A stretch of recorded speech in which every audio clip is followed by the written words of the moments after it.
Good evening and welcome to the Asheville City Council meeting. My name is Esther Mannheimer and I'm the mayor of Asheville, and this is the March 23rd meeting of the City Council. It's actually our third meeting today. So welcome back, City Council members. All council members and staff are participating virtually. For those of you out there with us today, welcome. To help our audience follow along, I'll state each section of the agenda aloud. We are streaming live on our virtual engagement hub, which is accessible through the virtual engagement hub link on the front page of the city website. We also have an option for the public to listen live by phone by dialing 855-925-2801 and entering the code 7982. We are also broadcasting live on the city's YouTube channel, Charter Cable Channel 193, and on AT&T Uverse Channel 99. This evening, we will take a short recess. That is in my script, but please remind me if I overlook it, anyone, especially you, Maggie, will remind me maybe. For public comment, we ask callers to sign up in advance to join the live speaker queue. For those who signed up to speak, please use the meeting code I just said, 7982, to enter the meeting and join the speaker queue.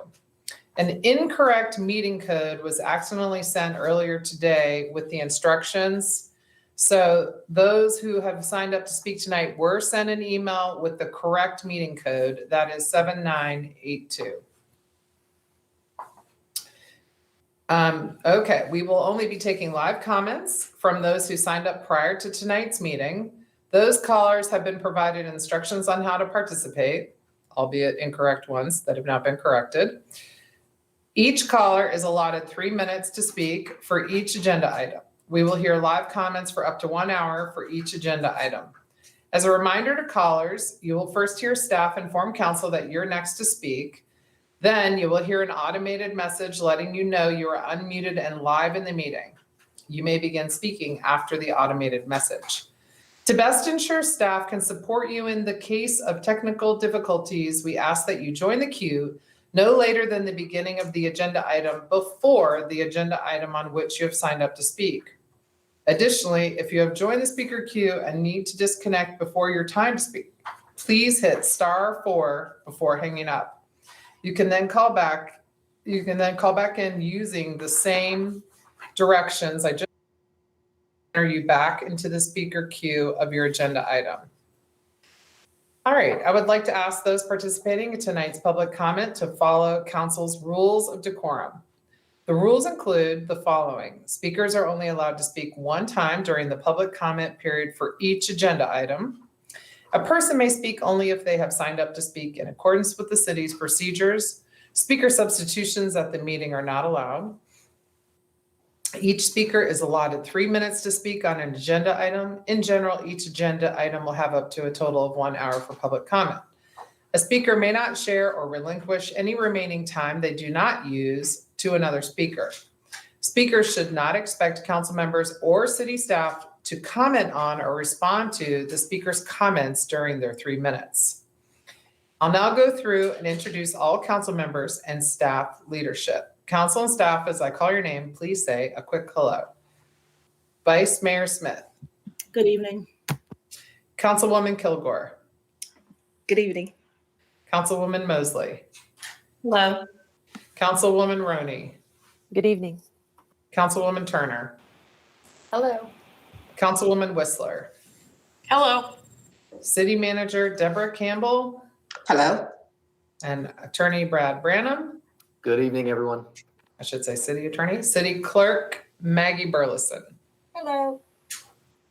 Okay, thank you. We're going to begin our agenda by rising for the Pledge of Allegiance. I pledge allegiance to the flag of the United States of America and to the republic for which it stands, one nation, under God, indivisible with, I'm messing it up. Indivisible with liberty and justice for all. I knew that was going to happen one of these nights, that I was going to get a little spaced out and say the pledge wrong. Okay, we are now going to move to the proclamations portion of our agenda, but we don't have any proclamations. It'll be nice when we're done with our COVID meetings and we're back to having our proclamations. Next, we have our consent agenda.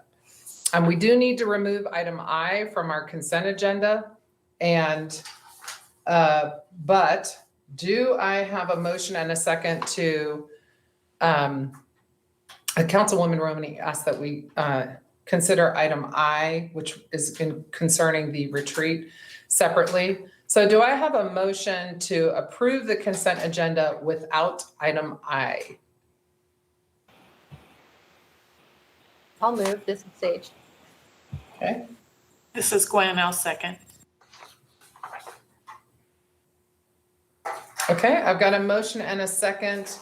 Are there any questions or comments regarding the motion to approve the consent agenda before I open up the speaker queue for public comment? No? Okay. We had a couple folks sign up to speak under the consent agenda, and I'm going to turn it over to staff to bring in the public comment. Council, our first caller is Patrick Conant of East West Asheville.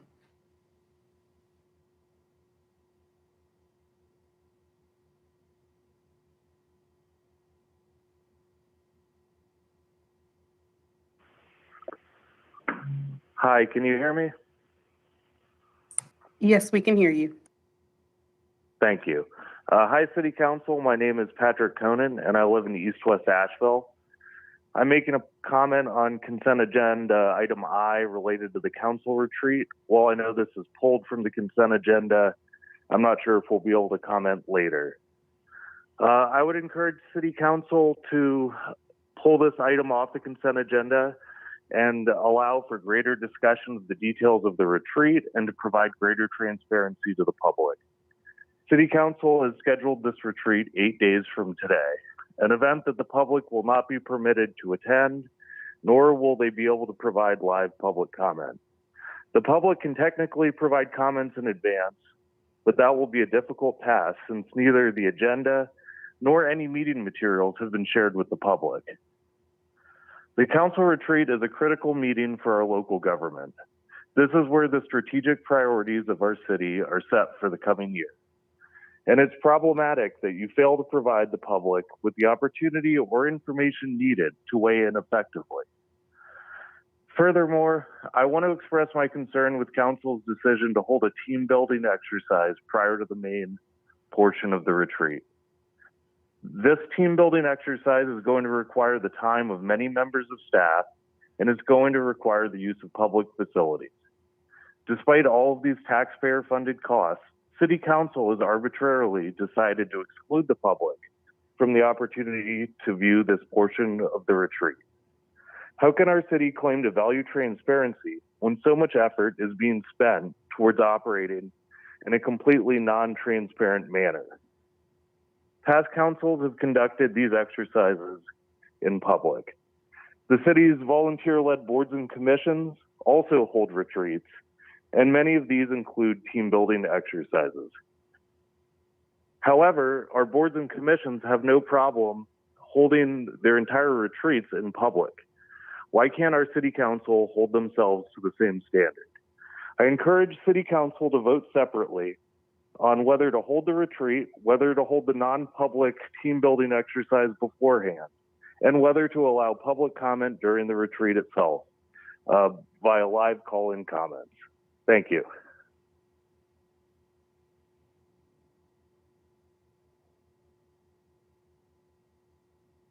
Council, our next caller is Carol Rogoff-Hallstrom from North Asheville. Good evening, Council. I appreciate the opportunity to speak with you this evening. I too had requested the opportunity in response to the notice from the city clerk regarding the retreat planned for next week, and specifically the item that indicated that a portion of that retreat would be held without any public access at all.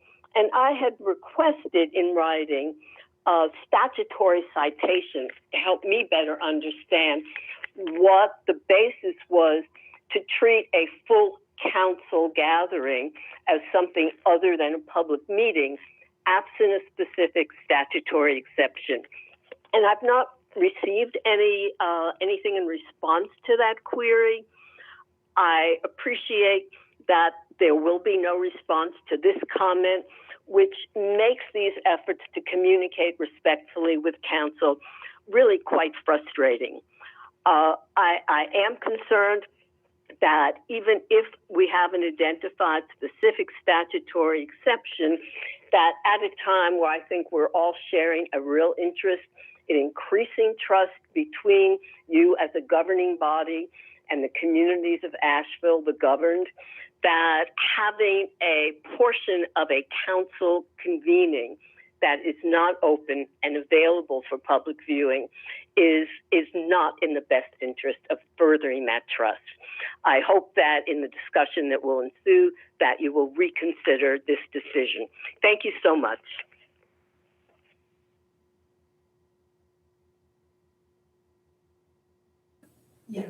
I believe we only had 2 people signed up to speak under the consent agenda. So we, unless anyone has any other questions or comments, we will take a roll call vote on the motion to approve the consent agenda absent item I. Okay. Well, Vice Mayor Smith, Aye. Councilwoman Kilgore, Aye. Councilwoman Mosley, Aye. Councilwoman Roney, Aye. Councilwoman Turner, Aye. Councilwoman Whistler. Aye. Okay. All right. Oh, Mayor, and if I may. yes, I'm sorry. Oh, sorry. So next I need a motion to approve item I from the consent agenda. Before we do that, it's my understanding that we have another caller in the queue that is signed up. Did we send out the caller list with the message about the meeting link? What was your question? Did we send out the what? So in the past, when we send out the meeting link where folks have signed up, and then it'll show like where they will be in the queue. I didn't see that, and I know I've gotten requests for it, but now it appears we may have a caller in the queue. So we signed up to speak. We have 2 people signed up to speak under the consent agenda that signed up. You were emailed the list earlier today. Did you all receive that earlier today? I got it. Okay, because the email came through at 10:07 this morning from Maggie. Maggie, are you on here? Yes. And we have just heard from the 2 folks that signed up to speak under the consent agenda. Okay. So do I have a motion? You think yes? Yeah, I'll make the motion to amend the City Council's 2021 meeting calendar to include a City Council retreat on March 31st and April 1st, 2021. The March 31st meeting will begin at 3 p.m. and the April 1st meeting will begin at 8:30 a.m., both on the arena floor of Harris Cherokee Center, Asheville, located at 87 Haywood Street, Asheville, North Carolina. This retreat will be in person for council members, a small number of staff, facilitators, and members of the media. However, due to COVID restrictions, the public should continue to view the meeting virtually. Members of the City Council and City staff will meet on March 31st prior to the start of the public meeting, but no public business will be deliberated and no actions will be taken. This portion of the retreat will not be open to the public. Members of the public and the media will be provided a means to view the meeting remotely, but no public comment will be taken. Do I have a second to that very long motion? I'll second. This is Sage. Thank you. Okay, do I have any other questions or comments regarding the motion? The only comment that I'll make at this moment, this is Kim, is that I've expressed my concerns already regarding a private portion of the retreat to my colleagues. And this includes the need to engage our community partners to build trust and capacity during this time of overlapping emergencies. So I can't vote to support the action tonight. Any other questions or comments? Okay, I'll do a roll call vote. Councilwoman Whistler, Aye. Vice Mayor Smith, Aye. myself, aye. Councilwoman Kilgore, Aye. Councilwoman Mosley, Aye. Councilwoman Roney, No. and Councilwoman Turner. Aye. Okay, thank you. Tonight, we have one presentation on the United for Youth Partnership Agreement. I will turn it over to the city manager, Deborah Campbell, to start us off. Again, good evening and appreciate it. Mayor, this has been a long day for you all, and the earlier part of your meeting or your day was focused around identifying school board members potentially or interviewing them. This particular presentation will continue that discussion around schools. I am really, really excited about this opportunity that we have as a community to collaborate around addressing the needs of school-age kids in our community.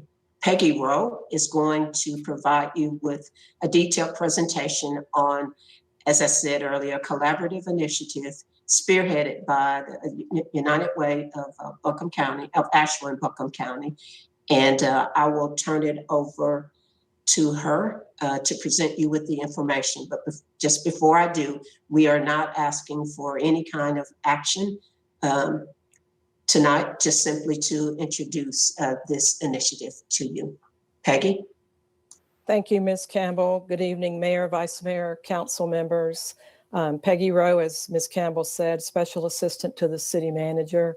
And I want to take the opportunity to just introduce you to this United for Youth Network concept. I think it's a very exciting opportunity for the city, and hopefully you'll see that it's aligned with your 2036 vision for connected and engaged community and equitable and diverse community. And as Ms. Campbell said, we're planning tonight just to introduce you to the concept, and at a future council meeting, hopefully in April, we'll come back to you and ask you to consider to vote on joining the community partnership. And between now and then, we will give you a copy of that partnership agreement with more detail, and you'll have an opportunity to delve deeper into the concept and ask questions of Deborah, who serves on the board, or Kathy Ball, or myself. Next slide, please. So what is the United for Youth Network? It's a multi-generational cross-sector cradle-to-career partnership built on the foundational principle that equity and educational excellence are inseparable. The vision of this group is all children and youth learn, grow, and thrive in a vibrant, healthy, and connected community. And the mission really is to identify and remove barriers to those opportunities and co-create solutions that support student success. Next slide, please. Some of the goals for the United for Youth Network include increased kindergarten readiness, increased third grade literacy rates, improve college career readiness. Next slide, please. The theory of this action and change is the thought that if we can all commit to a bold goal together and leverage community resources as a network, that we will improve systems for equitable student learning and educational excellence. And by committing to a results-based accountability framework, we support each other, we hold one another accountable through continuous learning and course corrections along our path to reach that shared vision, mission, and bold community goal. Next slide, please. So what is the bold community goal? The community goal is by 2035, all city and Buncombe County students will graduate from high school ready and fully prepared to pursue their goals and dreams. And this chart demonstrates where we are today and where we hope to be in 2035. Next slide, please. Network partners, and many of these partners that you see listed here have been working together on removing barriers for a number of years. What's changed is the name. The United Way is the lead organization, and they have reached out to about 75 organizations. Only 5 to date have actually signed the partnership agreement. The others are, like us, in the process of going to their boards or councils and asking for consideration towards signing that partnership agreement. So between now, all during the spring and summer, these organizations will be hopefully signing on to those partnership agreements so that by August, we can launch, the United Way, I should say, can launch the program for the next school year beginning. Next slide, please. Some of the partner commitments are youth partner, family and community leadership, which supports our goal to have those folks whose voices need to be heard at the table when decisions are being made and when data is being shared and accountability results are being shared, et cetera. And you can see the results-based accountability data evaluation practices will create, it has already begun to create a united, consolidated form of measuring how well we're doing. So not just how well we're doing as a city, but how well this partnership network is doing with regard to meeting its goal. Next slide, please. Evidence-based best practices, and there are just a few here to just give you some examples. So for example, integrated student supports might look like having school-based health centers and mental and behavioral health counseling available. Authentic and active family and community engagement might include homework diners, and many of you may have already participated in some of those. Parent leadership programs. Enriched learning opportunities might include mentoring and tutoring experiences, out-of-school time programming. And then the collaborative cross-sector leadership might include school-based resource teams, et cetera. Next slide, please. So what are some of the possible city commitments? Some of these we're already doing, many of these we're already doing, and these will be the details that will be listed in the partnership agreement that you'll see well in advance of voting on whether or not to participate. One is continuing the learning centers, the pods, continue to improve transit access to those who rely on it the most, continue providing quality programs through the Parks and Rec, and perhaps expanding some of those programs if necessary. Next slide, please. Other city commitments, enhance and grow the workforce development program, the CALA program, possibly look at who is entering the CALA program. Is that the right group? Should it be targeted differently, et cetera? Consider reimagining the role of school resource officers and the officers assigned to public housing communities as we continue reimagining policing. Continue using strategic initiative funds to address achievement gaps for Asheville City School students. Continue addressing affordable housing needs. And Ms. Campbell serves on the board for the United Way and has been a big instrumental part of this initiative. So again, please reach out to her or to me or to Kathy Ball. And with that, I'll be happy to answer questions or take questions for us to drill into a little deeper when we come back for your vote in April. Next slide, please. Any discussion or questions, concerns?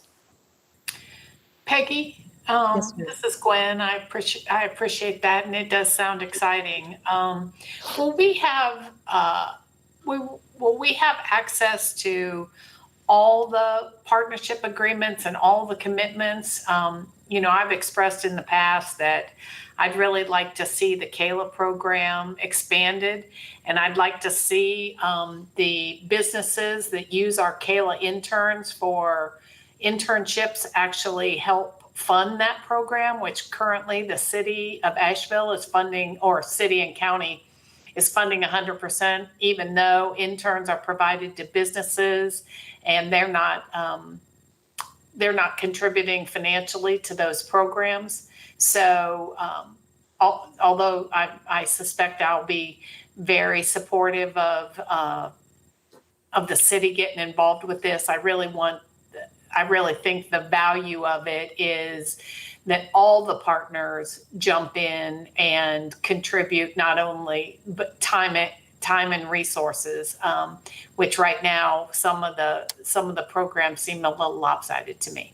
So I would just like to sort of see who's in and what they're in for. I realize that probably won't be available by the time we sign the agreement, but I would like to continue to understand that. And I would encourage the other councilwomen to reach out to those other partners and encourage them to get involved and contribute talent and treasure.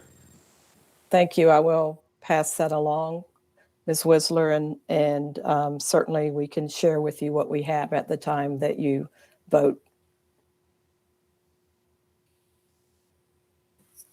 This is Kim. I have a couple questions. Are we hearing any concerns about data entry capacity? Because as larger organizations benefit from on-the-ground and relational buy-in, I'm wondering how small and grassroots partners can be funded to meet and expand the capacity needed to participate in the program. Great question. I did check with the United Way today, and they have heard those concerns, and they have added a staff in their data center to help try to build capacity and also to help with those smaller organizations. And we can get more detail from you about that when, prior to your vote. But they are aware of those concerns and they are attempting to address those. And I know there was the website is being updated and had some outdated information. Did all of the partners that were on the slides today enter into a written agreement already? No, ma'am, not yet. There really are only 5 who have absolutely entered into an agreement already. Many of those listed are those like the city that are in the process of going to their boards and councils and doing what we're doing, which is inviting their boards and council to join. There have been 75 who've been asked to participate, and we can keep you updated as those partnerships are finalized. But no, ma'am, they're not all involved at this point. They're involved in the collaboration, but they haven't all signed a formal agreement at this point. Am I right about that, Ms. Campbell? Are you aware of it? That is correct. Okay. That is correct. Thank you so much. Thank you. With that, I will turn it back to you and look forward to seeing you in April for a partnership agreement. Thank you, Peggy. Mayor, appreciate it.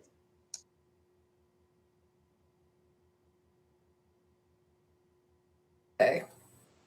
Spacebar can turn off your camera. All right. So we thank you for that. We're done. That was our only presentation for this evening. We did have a couple of things scheduled on our public hearings agenda, but the first item concerning the regulation of homestays needs to be continued. This matter is going to go back to the PED subcommittee of council.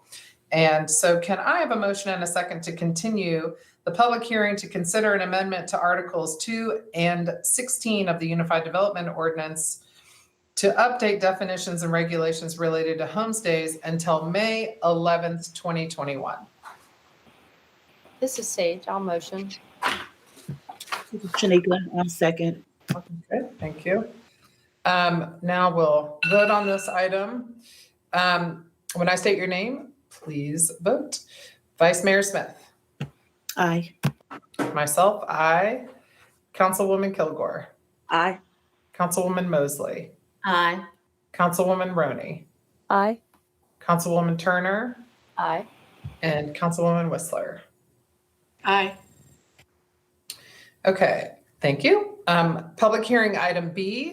This is a public hearing to authorize the city manager to submit an amendment to the 2020-2021 annual action plan for community development block grants and the home investment partnerships programs to the U.S. Department of Housing and Urban Development and to sign all necessary documents, and a budget amendment to increase the amount of the fiscal year 2020-2021 CDBG fund budget to include $1.6 million from the sale of city-owned land originally purchased through the Urban Renewal Program in the 1970s. And I'm going to turn it over to Community Development Program Director, Paul D'Angelo, who's going to present this item. And I'd just like to remind folks that this is the public hearing on this item, but council does not vote on this item until our next meeting. And that is because, again, the virtual meeting requirements require that we vote on public hearing items at the next meeting and not at the actual meeting where the public hearing is conducted. With that, Paul, please take it away. Hi, thank you so much. Good evening, Mayor, Vice Mayor, and City Council, as well as City Management. Paul D'Angelo here with Community and Economic Development regarding this action this evening. We have a PowerPoint prepared of about 8 slides, and then happy to take any questions after that. We did want to start off with a few key takeaways regarding this action item. The City of Asheville has received $1.6 million in Community Development Block Grant, CDBG, program income from the sale of land at 172, 174 South Charlotte Street. Program income includes any miscellaneous income generated from a prior use of CDBG funds. This funding must be spent by May 1st, 2021 to pass our annual HUD timeliness test, which means we cannot have more than 1.5 times our annual allocation, or approximately $1.5 million for Asheville, in our line of credit account. The city has a 21-acre parcel of land under contract and could be purchased for approximately $1.5 million by May 1st, 2021. HUD does have a longstanding policy of reducing the next year's CDBG grant allocation if the funds aren't spent in a timely manner. Next slide. Regarding the HUD timeliness test, timely performance means compliance with the requirement that a CDBG entitlement grantee, like the City of Asheville, must carry out its program in a timely manner, as measured by the rate of expenditure of funds from the grantee's line of credit.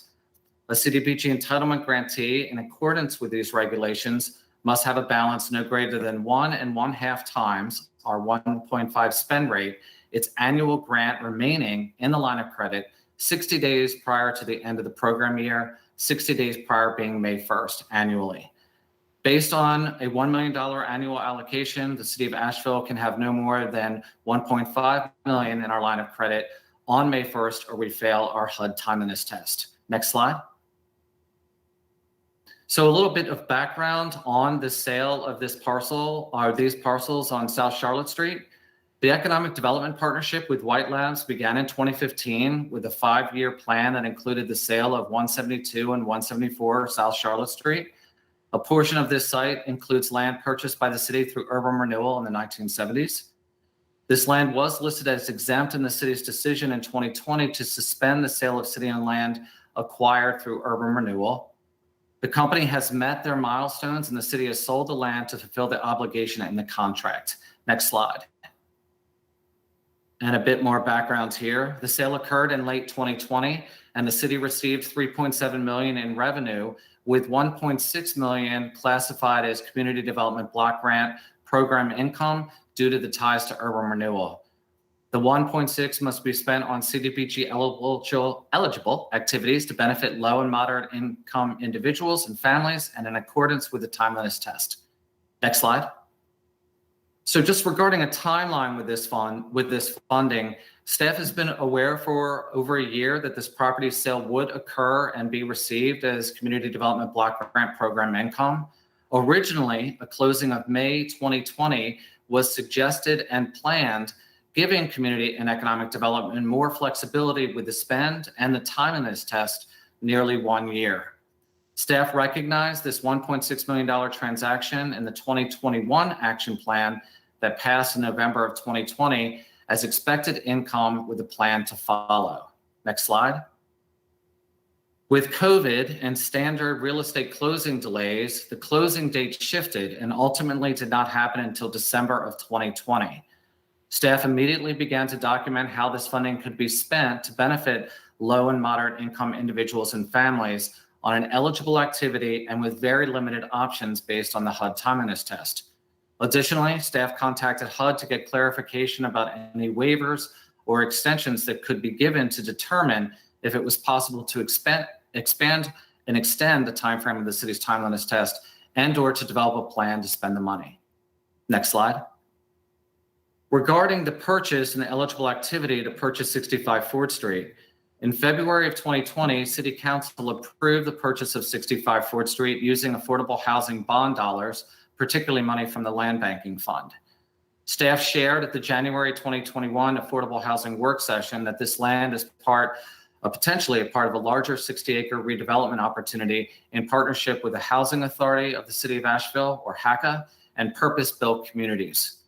Nationally recognized purpose-built communities' vision is to make holistic community investments in housing, including homeownership, education, community, and recreation to achieve equitable outcomes for all. Next slide. The city's intent with this land purchase is to improve the lives of low and moderate income residents, end the cycle of intergenerational poverty, create greater racial equity, support and promote economic mobility, and improve the health and education outcomes for family and children. This land acquisition will kickstart an approximate year-long community engagement and planning process. Due diligence, such as surveys, geotech, and environmental assessments on this site are complete, and this acquisition is a strategic use of these one-time community development block grant dollars. Next slide. Staff is working on a framework to move forward with the master planning process for the 65 Ford Street and the Cedar Hill property to include mixed income, mixed use, and various ownership models. The master plan could, but does not require the city to work with or partner with the Housing Authority. Any agreements to partner on the project will need approval from City Council.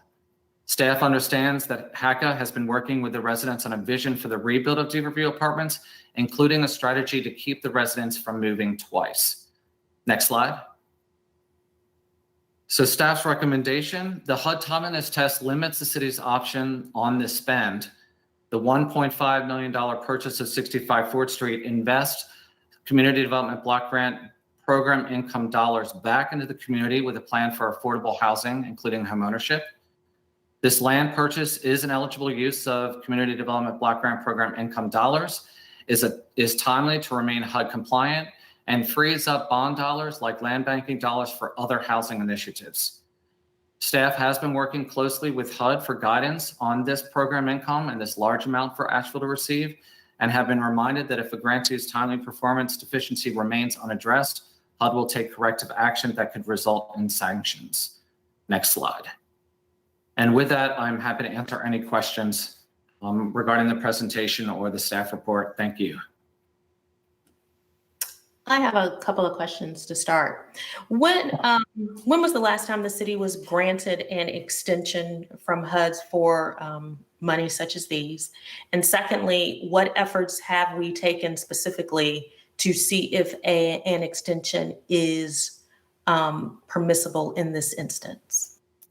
I'm aware of no incidences where the city of Asheville requested an extension of the timeline. Per our HUD rep, no municipality had ever asked her for an extension of her timeline. And we spoke again regarding this situation last week, checking in with our HUD representative last week as well. Councilwoman Mosley, I think you had a second part to that question. You answered both. I asked when was the last time and what have we tried this time? But I can give you another question. Are there land banking funds available for this purchase? Yes, currently in the affordable housing bond dollars, we have $3 million for land banking set aside. The original plan back when this went to council February 2020 was to use or suggested use of land banking dollars for the $1.5 million purchase. So to follow up on that, what would be the downside then, to be crystal clear here, about using the land banking funds for this purchase rather than the sale proceeds? If land banking dollars were used instead of this CDBG program income, we would not be able to pass our HUD timeliness test on May 1st. We would have to find a way to move approximately $1.6 million in program income out the door and spent by May 1st. Are you saying? And if we're not able to do that, sorry. Then we would fail our HUD timeliness test. And therefore, what does that mean? That means that we could have sanctions, or most likely that leads to reduced CDBG funding in future funding years. Are you saying this is literally the only thing we could spend that money on? So staff, when we had more options a year ago, looked at several possible things we could do, like adding money to our annual program and partnership applications with CDBG funding. But right now, the options that we've looked at, land purchase is the quickest thing we can do. This 65 Ford Street was lucky enough to have already gone through a variety and most of its due diligence. We actually had to move on an environmental assessment, which is required by HUD. Takes 60 days to have that happen, give or take, if not more. We're able to move that as well. So this is the closest thing we have to be able to move large amounts of this money, 1.5 of the 1.6, by May 1st. The original closing date of this property was in May 2020, right? Yes. So even with the delay, it was highly probable that this money would come into our funding inside of the program year. Is that correct? That's correct. And we have to recognize funding that we anticipate receiving in our annual action plan, which we did in November. Yeah, so with that being said, how do we track and manage program income so that we won't have this time crunch in the future? So normally on an annual basis, we only receive about $100,000, maybe $200,000 a year in program income that comes back to us. This is 8 to 16 times more than what we usually receive, so highly unusual to get funding. In my 3 years at the city, this is like by far the largest amount we've gotten. $100,000 to $200,000 is easy to manage in our application process. We include that in money that goes back to the community every year. To do $1.6 million and actually have that back out the door up by May 1st is impossible with just our regular applicants and awards each year.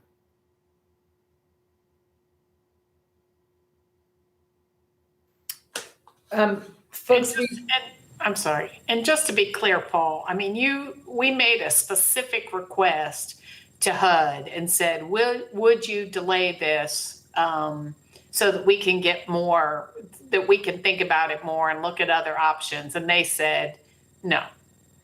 Correct. I mean, we explicitly made that request. Okay. That wasn't clear when you answered Antoinette the first time to me. Did we specifically mention that it was the proceeds from a sale of a property acquired via urban renewal? Yes, we've been working with HUD pretty closely on this, anticipating receiving a large amount of money. So we've been trying to be ahead of it to understand what it means for us to receive such a large amount of money, best way to plan it, putting it in the action plan, and looking for avenues that could work to pass the timeliness test. Ideally, if it would have been May 2020, I think we would have had more options. But because of COVID and natural real estate closing delays, we only have about 4 months.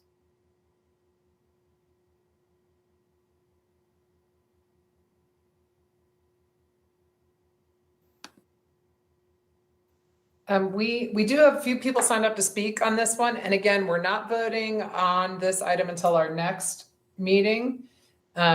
If you all are ready, we can start the public comment, but I don't want to cut anyone off. Oh, Sage, you have your hand raised. Yep, just briefly, and thank you, Paul. I know that you did speak to this, but we just said a lot of information really quickly.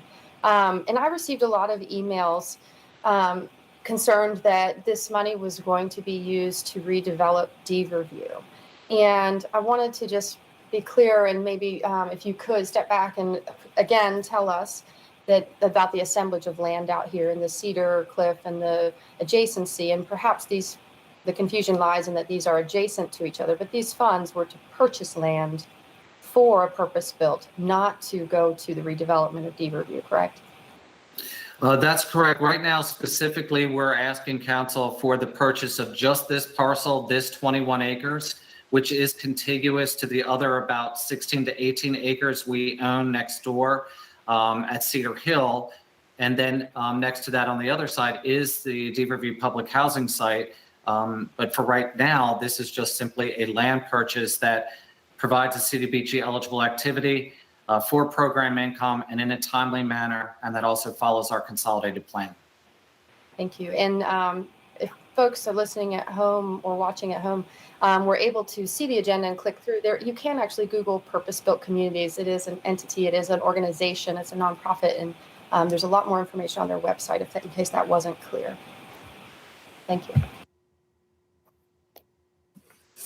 Paul, this is Kim. I'm understanding from this presentation that the Housing Authority is doing some engagement with the community about what is desired to see there, but that the city doesn't have to sort of require it. So I was just wondering, in what ways can we engage community to ensure that the needs are being met as intended for potential homebuyer input before decisions are already made? I'm asking this because I hear so many times that community members will say it was too late, that the decision was already made. And so we're talking about place for people to be, not just for housing, but for businesses, entrepreneurs, cooperatives, economic development opportunities. So what ways are we planning with community?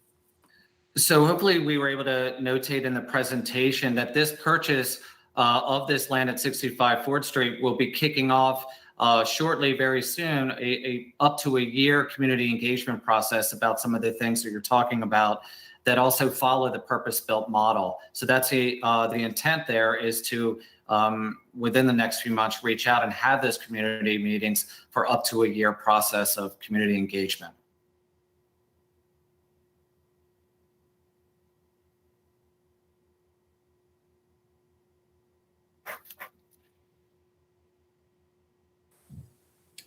Okay, ready?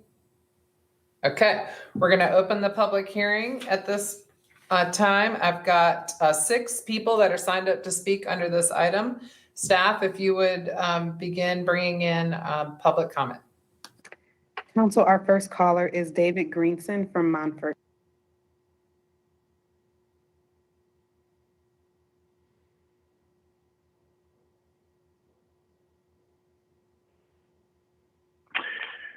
Good evening. Last week, Vice Mayor Smith offered a poignant reflection on this deal, pointing to the fact that the $1.6 million the city plans to spend here are profits from urban renewal, from taking land away from Black people. She wondered if there wasn't some way to spend that money that could restore, but it had been lost. What was lost, she asked? A sense of ownership, a sense of belonging, a sense of place. And I'm not sure that will be restored through the renovation of Beaverview. Now, I get what the city is trying to do here, trying to improve the conditions for folks in public housing. I get that there are many factors outside the city's control, like HUD's strict policy constraints. I get that the city thinks this plan is the best one available right now, and it's the best we can do. And I get that it's likely to pass as a result. But I think it's also really clear that Vice Mayor Smith is right, that this deal, which is only possible because of profits from the exploitation of Black people, is unlikely to offer anything that truly repairs or remedies that abuse. So if that kind of solution isn't possible here, when do we get started on solutions that will offer that kind of remedy? When does the restoration of what's been lost truly begin? When are the Black people in this town who were stripped of ownership, of belonging, of place by earlier city councils going to see some true evidence of reparation? Now, what would that kind of evidence look like? I think it starts with Vice Mayor Smith's important question: what was lost? What if we committed to ask that question of every single Black person in this town? What if we followed that up with another crucial question: how can that loss be restored? What would reparations mean to you? Because true healing only happens when those who have been harmed are treated with that kind of deep dignity and respect, when they're asked to lead and drive a process, when we stop trying to do things for people's own good and believe that the people themselves actually know what's good for them, what can heal them. Another one of my Black friends moved out of Asheville this past weekend, and I know more are going to follow. And I wonder how many more. How many have to leave before we truly ask them what it would take for them to stay? What would need to happen for them to feel valued in this city? I get that we're not there yet, and I wonder when we're going to get started. Thank you.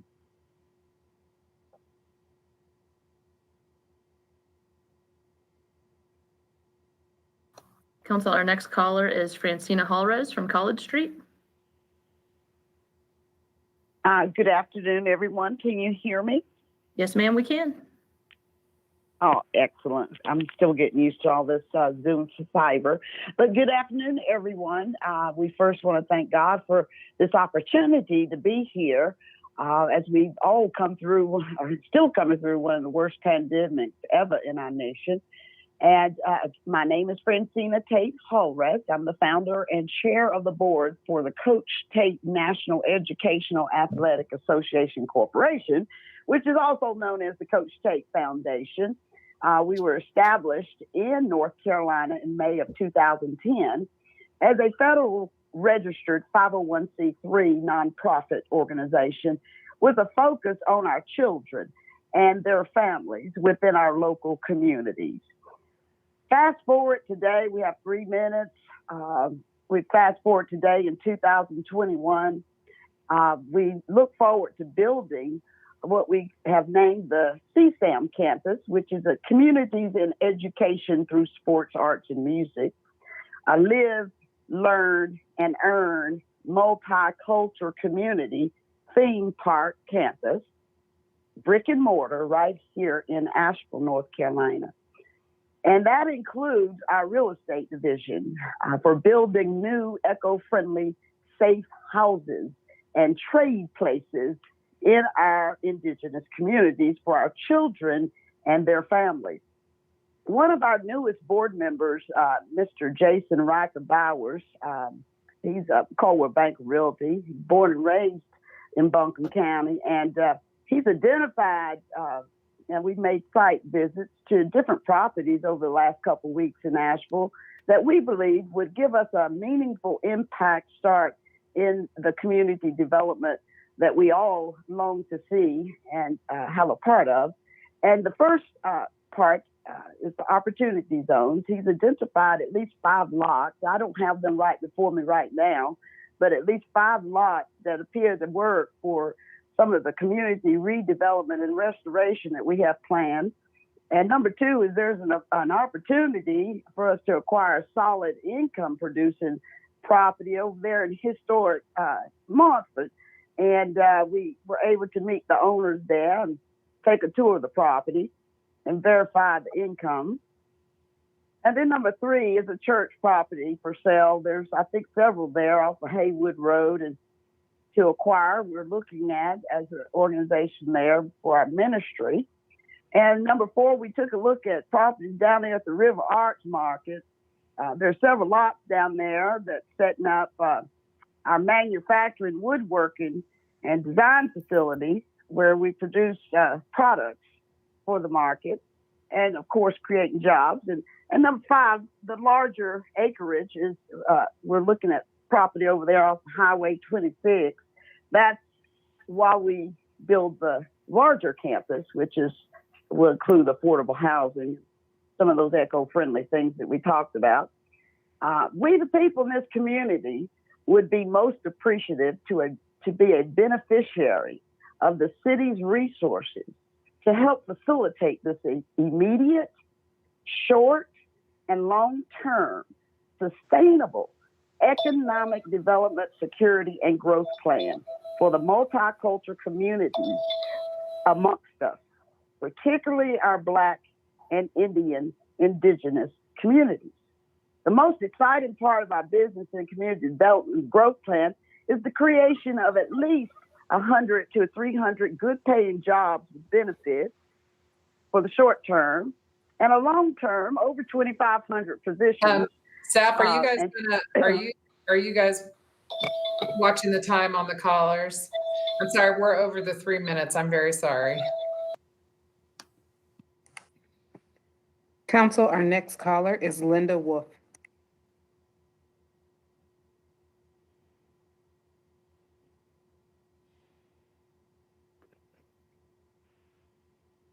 This is Linda Wolf from Candler. Thank you for everything you're doing, first and foremost. And I understand the time sensitiveness of what you need to do in order to keep qualifying for the HUD funding. And I get it. I'm disappointed that we had to get down to the wire on something like this without a lot of really solid planning about how this addresses reparations. So I'm glad to hear about some of the things that you talked about in the PowerPoint.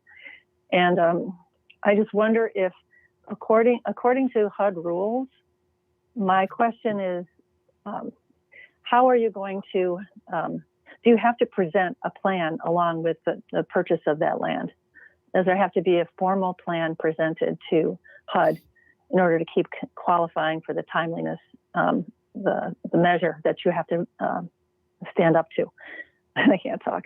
Anyway, the thing that I'm really worried about is that I just don't want to see the vast majority of this effort, this money that's going into this land, and what will come out of it afterwards, continue to not support things like home ownership and business startups and economic opportunity. So that's what I'm hoping I'm going to hear from all of you next week and in the weeks to come around this land purchase. Thank you.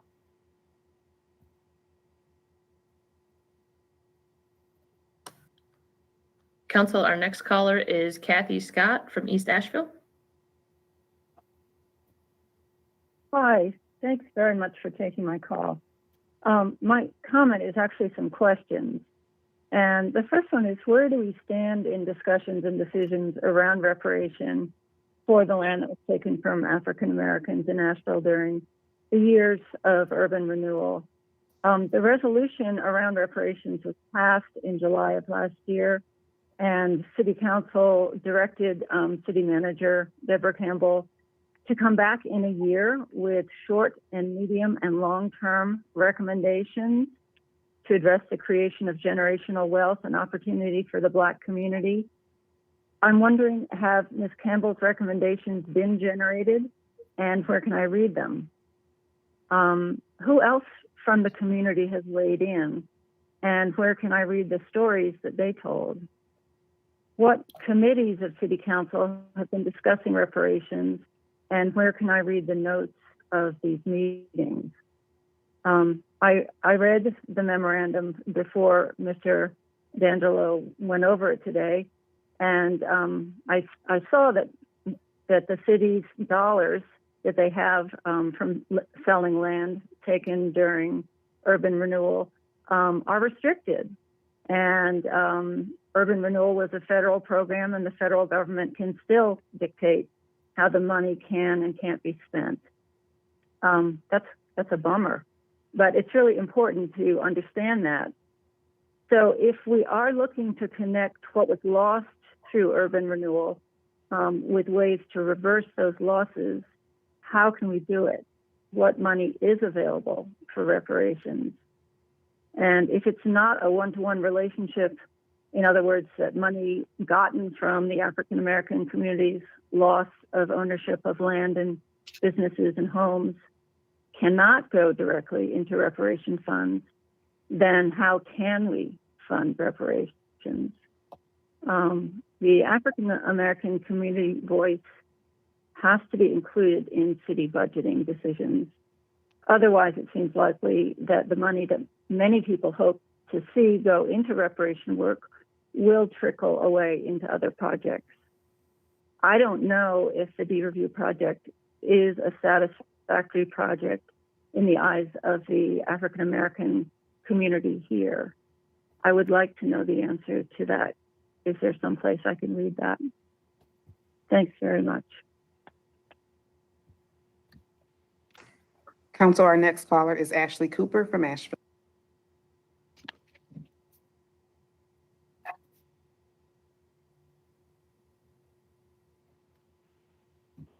Hi, Council. Thank you for your enduring this very long day that you're going through today. I want to start by just offering a little bit of confusion. One of the challenges that we're even having this conversation, a lot of public comment around the fact that this is urban renewal land, and I appreciate Vice Mayor Smith and Councilwoman Mosley kind of seeing if there's a way that we could have some more time. But part of the challenge is that the city has a long history of saying one thing and then doing something else. And I'm very confused to hear that the statement that this is not connected to the redevelopment of Deed Review, as it says in the documents connected to this agenda item, that the purchase of 65 4th Street, the address, with the intent to assist with the redevelopment of the Deed Review apartments. And then it goes on in the resolution, these acres to be utilized for the rebuild of the DV Review public housing. So to hear in this meeting, it clarified that it's not for that. It is sending mixed messages. I'm also wondering, and I don't know where to address this, but I'm hearing from the presentation that there was 4 months that staff has been working on trying to figure out what to do with this. And I guess I'm thinking back to the proposal that was just presented about the United for Youth and the statement about having a really strong goal that we're building together. And y'all as a council have made a historic move of starting a reparations fund the last council meeting or the one before. And so what is the vision? We appreciate the presentations about like the vision for the reparations committee, but what is the vision for creating the reparations fund, and how are staff being informed for land sale and land acquisition? Because we also know that the Ashland property, the Haywood Street congregations did not know that that was urban renewal land until deep, deep into the conversations with the city. And here we are that it's not clear, to what extent was this last 4 months spent trying to understand how to deeply attend to this land in a way that moves towards actual reparations. And I recently learned a new phrase I hadn't heard, which is economic integration as compared to social integration. So social integration was when Black folks were allowed to sit in the front of the bus, but economic integration, which has never happened, would have been if resources were given for Black owners to own a bus line. And so I noticed that including home ownership was bolded on the presentation, but kind of going back to just like whether it's for Beaver View redevelopment or not is shifting around. How can you really ensure before you vote on this that money is going to be used towards like home ownership or towards things that is actually going to generate wealth, going to generate generational wealth, and not just be kind of a pat on the back. This is a nice, good thing that we're going to do that might be helpful, but does not give any economic power. Thank you so much.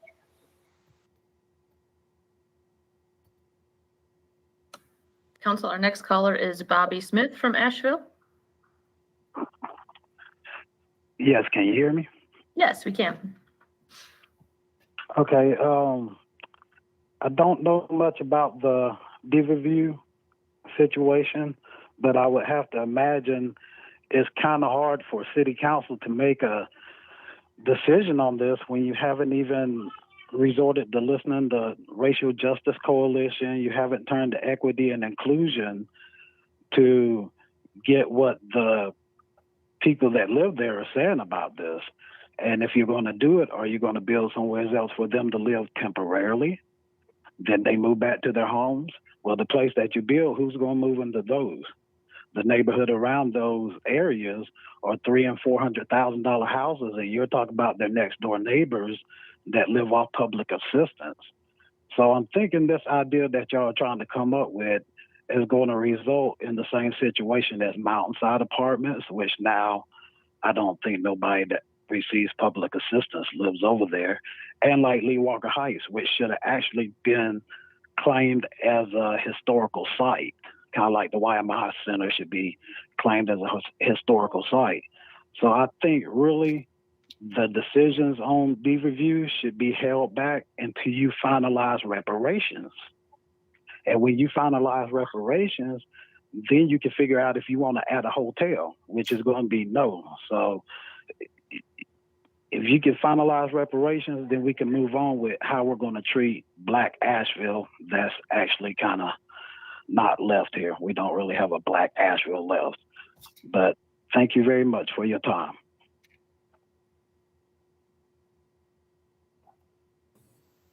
That is the last caller that we have signed up to speak under this public hearing item. So I'm going to close the public hearing. Council, we are going to need to vote to move to, how we go through this process of recessing it until the next meeting where we will actually vote on the substance of this matter. Before we do that, are there any questions or comments? We as a council will obviously be able to discuss this again at the next meeting. Yes. Go ahead, Sandra, please go ahead. Okay. Well, first of all, I would like to say that I think the whole purpose-driven neighborhood concept that we're actually putting together for the possibility for the Diva View area. I think it's a great, it's the only, we can actually control, okay, close to 60 acres of land for the Black community that's close to downtown. And I don't know anywhere in Asheville we'll be able to do this. And the one thing about the Diva View project, not really sure about the particulars, but the whole reasoning behind it is to have a planned unit neighborhood that basically encompasses townhomes, condos, and basically at affordable prices for the community. So we can actually have an area of a thriving Black community that has childcare services, all kinds of businesses, Black businesses or whatever. That is the whole concept behind this.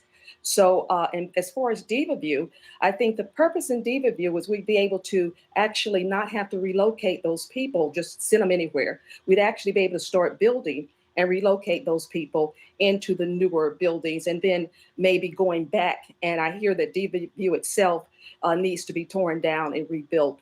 So basically, the whole concept behind it, like I said, is basically to provide a community for the Black community, for the Blacks to be able to thrive. And for that reason, I think it's a wonderful idea. It's a great concept. And I really think that, like you said, we can hold us all accountable and have different meetings to sort of keep you informed, but that's the basics of it. And I'm looking forward to actually seeing this come about. Thank you. Sage, you have your hand up. Yep, I just have one comment confirmation for Paul. Paul, if I understand correctly, should the purpose-built community planning not come to fruition and this land be sold again, it would come back into CDBG funds.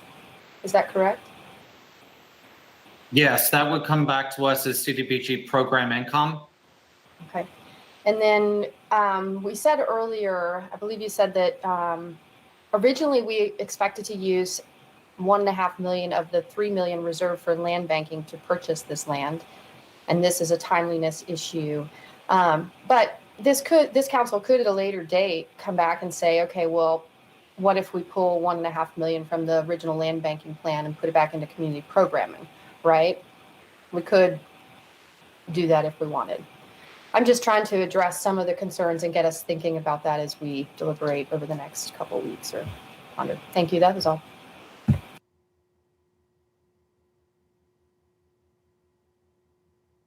Anyone else?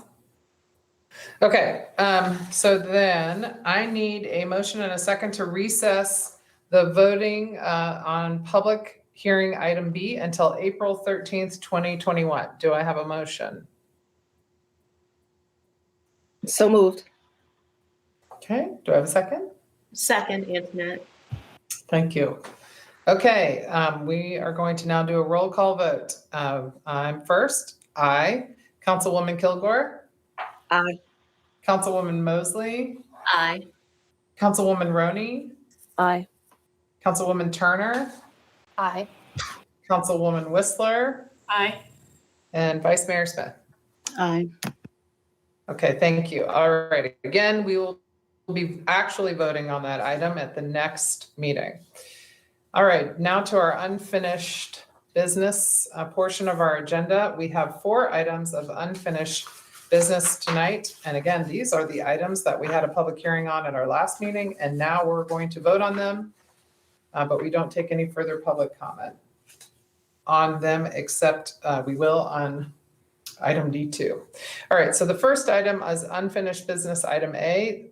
This is an amendment to the Unified Development Ordinance Articles 5, 8, 11, and 12 related to discretionary decisions in order to bring the city's development code into alignment with recent state legislation. I am not aware that we have any specially drafted motions for these. I have a motion here, and so someone will chime in if I've got the wrong motion, but I've got a motion here. Can I get a motion and a second to adopt an amendment to the Unified Development Ordinance Articles 5, 8, 11, and 12 related to discretionary decisions in order to bring the city's development code into alignment with recent state legislation. Oh, This is Gwen, so moved. okay, do I have a second? All right, we have a second.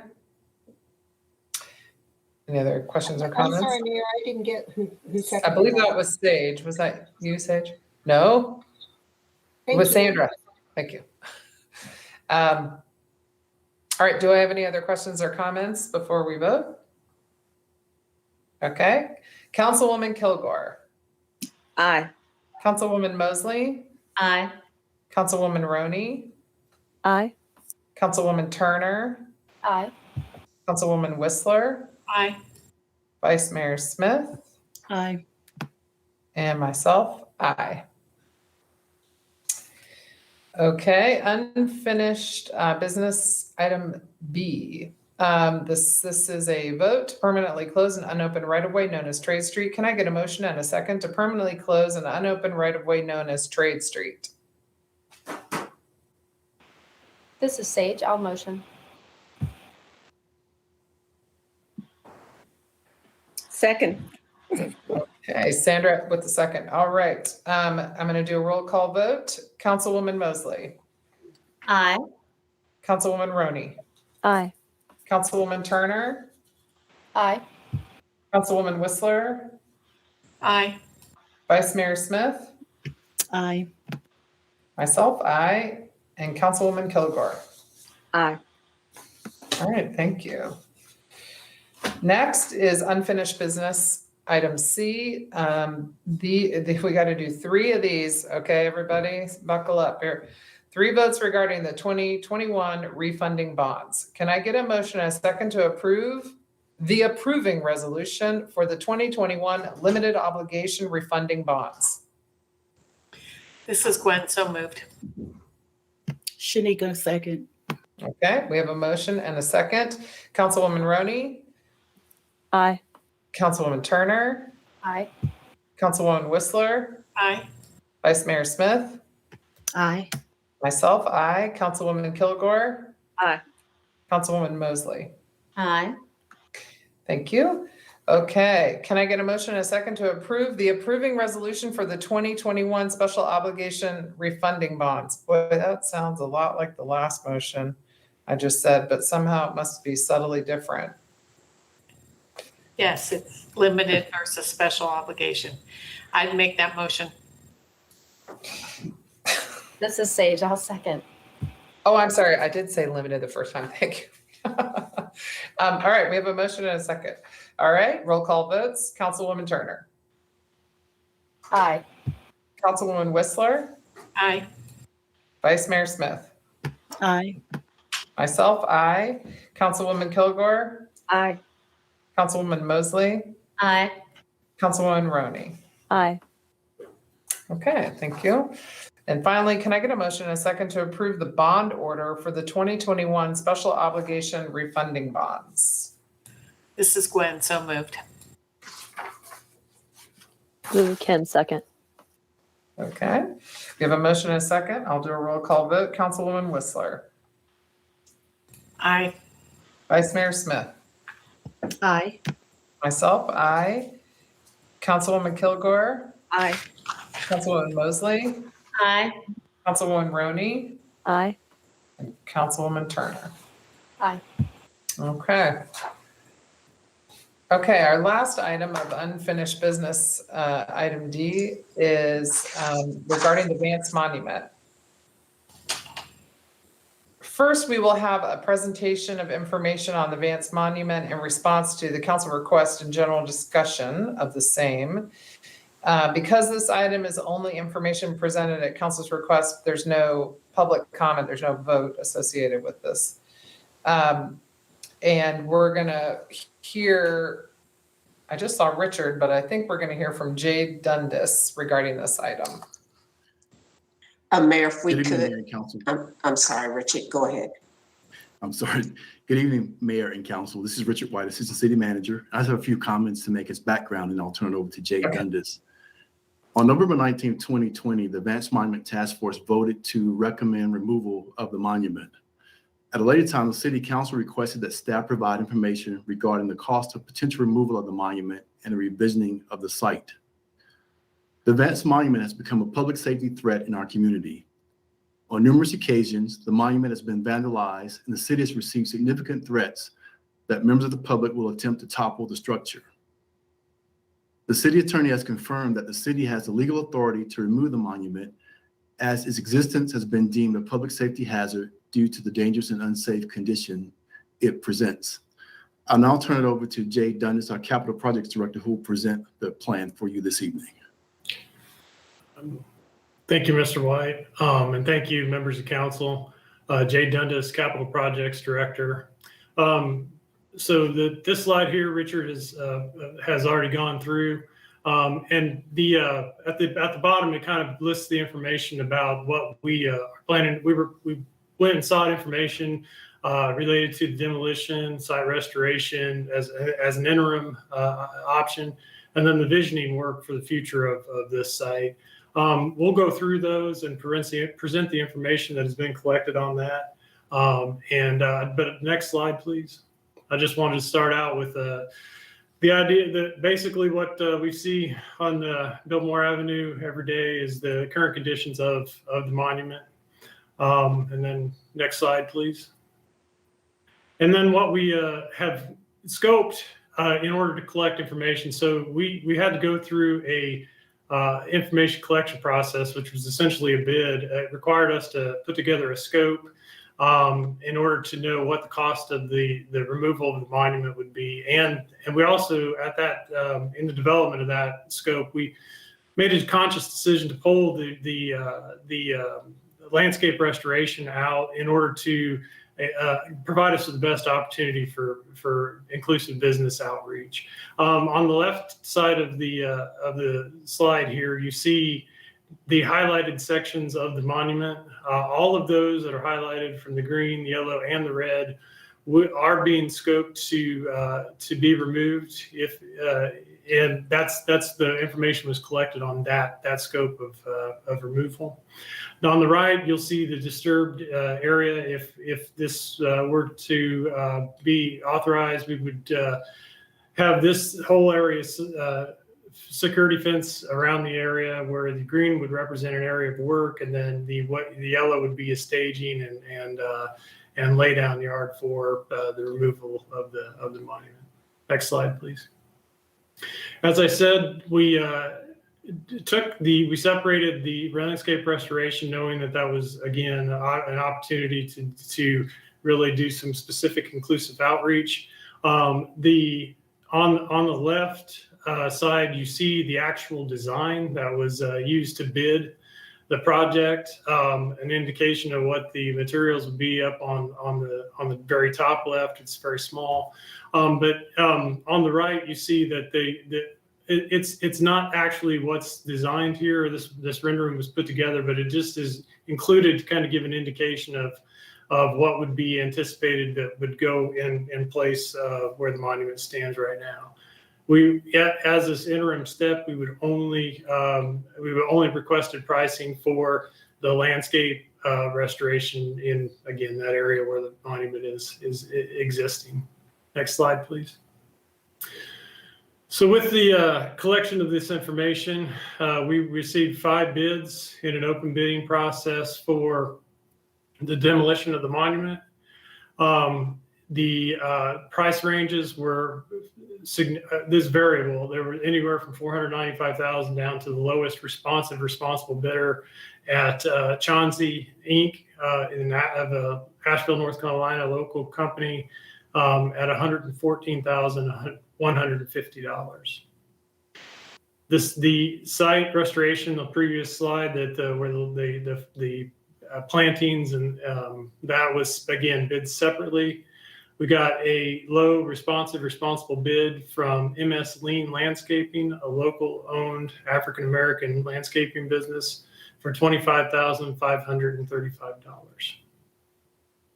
Next slide.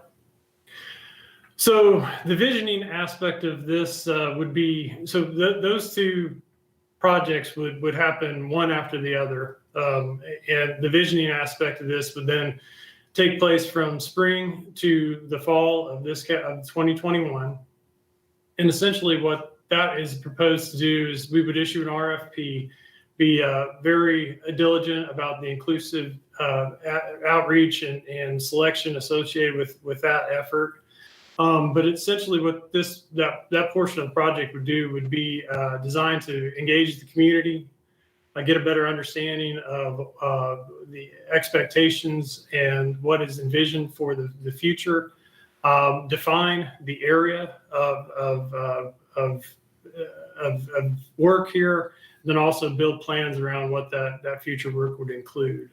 One of the important aspects of that would be understanding, again, a scope of what would be of the future work, and then also putting together a budget for that work. They figure that it's the expectation would be that the outreach and divisioning effort, the preliminary effort, would take about 6 months to be completed in the fall. And then the outcomes, the budget presentations, all of the products, the deliverables of that work will be presented in the winter 2021. And it's anticipated that could cost up to $70,000. Next slide. Financial summary of everything that I've covered thus far, and then also kind of an indication of where those revenue sources would or where the funds would come from. Again, demolition and site restoration, $114,000. Well, in total, $139,685. We would pay for that out of the FY 2020 capital contingency.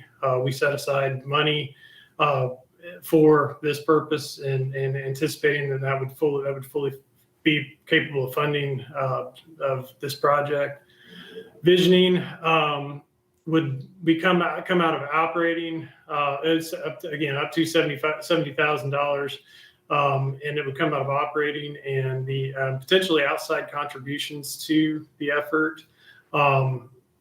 The funding, the operating funds have been identified for that.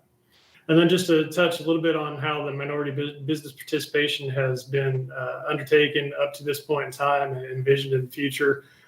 We followed the Asheville Business Inclusion Policy for the demolition contract. That contractor is planning to self-perform the work. But again, that was part of the benefit and part of the decision to take that landscaping work out, because we knew we could provide more outreach from our offices with regard to that landscape restoration. I did want to point out an error in the staff report. We calculated, when I was putting this slide together, I noticed that it had been a miscalculation in what was the amount of minority business participation. It was listed as 22.4 to a locally owned African American business. It's actually, in comparison, the 25,535 to the whole number is 18.3%. And then again, with the RFP development and the request for the proposals, RFP request for proposals for the visioning, there would be inclusive outreach there with a focus on providing, companies that have provided this community visioning and outreach in the past. Next slide. And again, just a real quick summary, the demolition site review. With demolition, it would take about 45 days. Landscaping, about 30. That would start, that could start, we have bids on those, so we could start as soon. The time frame for the visioning work would be spring through the fall. And then again, the outcome and the deliverable of that work would be bringing a report back to council in the winter, which would be the information to act upon with regard to budget development and furthering the site work. So, and that's the next slide. I think it's questions and discussion at this point.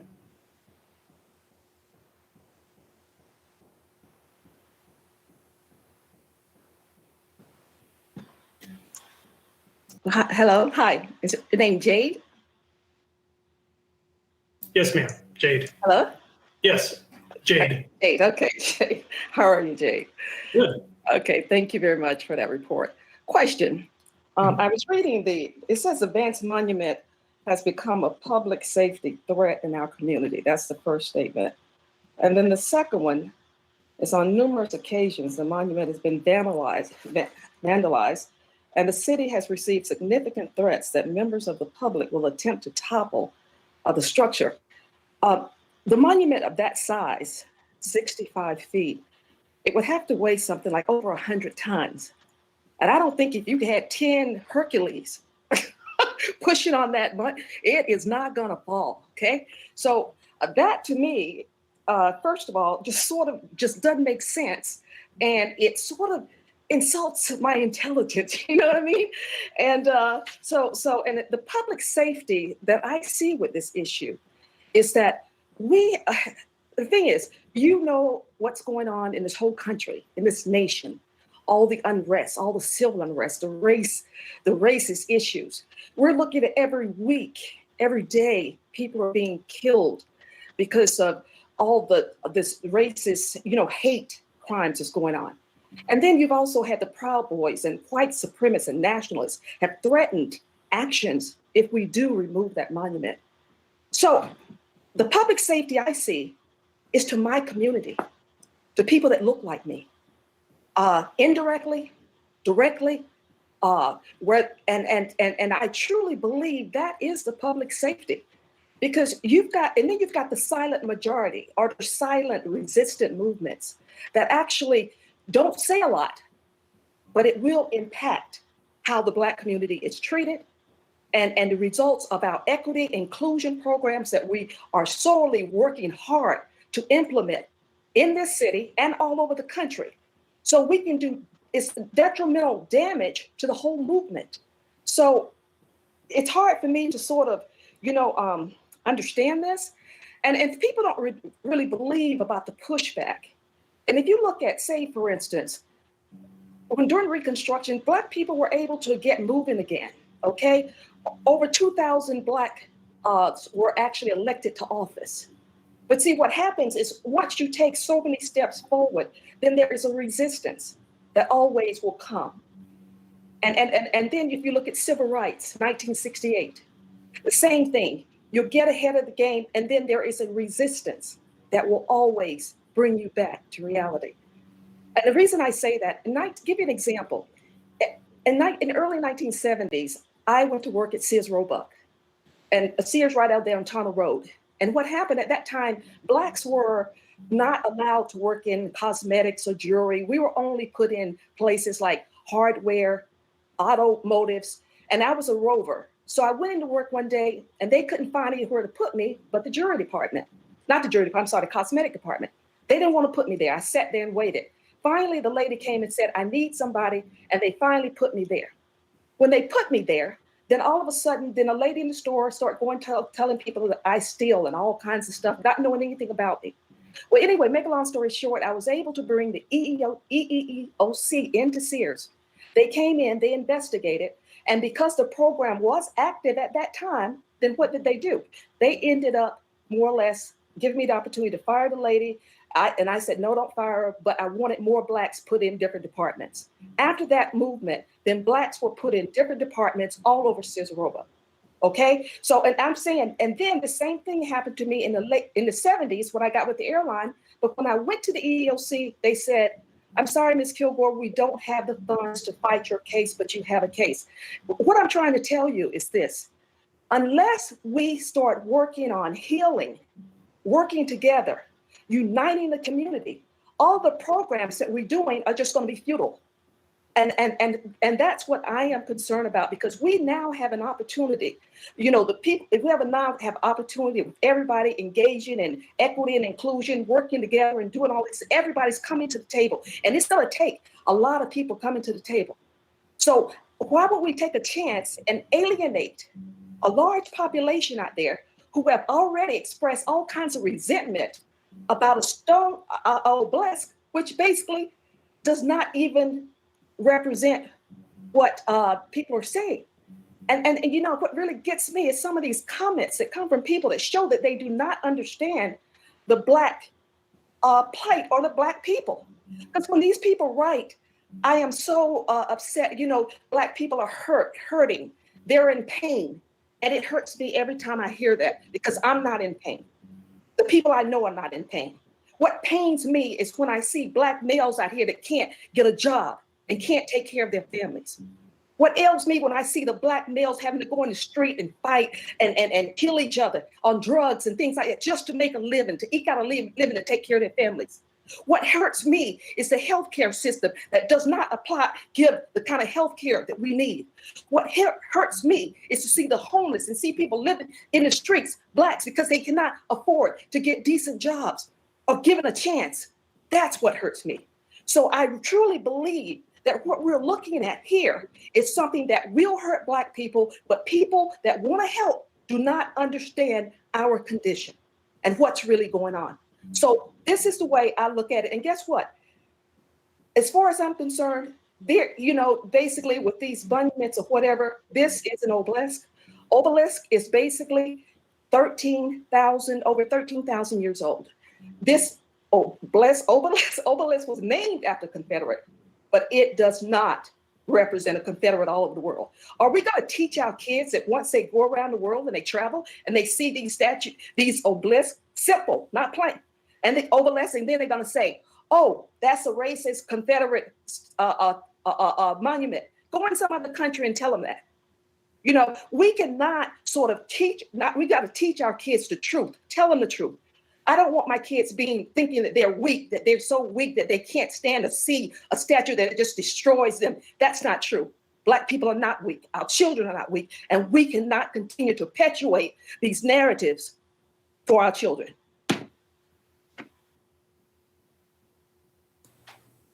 Thank you.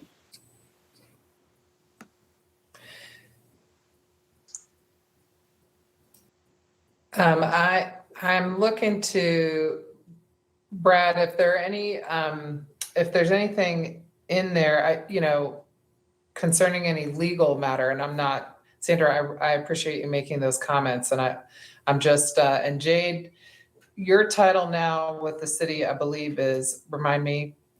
Capital Projects Director. Capital Projects. So Jade is, tasked with figuring out the logistics and the costs. So, but our city attorney has assisted, I assume, with the wording that I think that triggered some of what you were talking about. So, is there anyone else who has any questions or comments? Or Jade, is there anything further under this item D1 under the presentation portion that you wanted to include that you didn't get to, or were you concluded?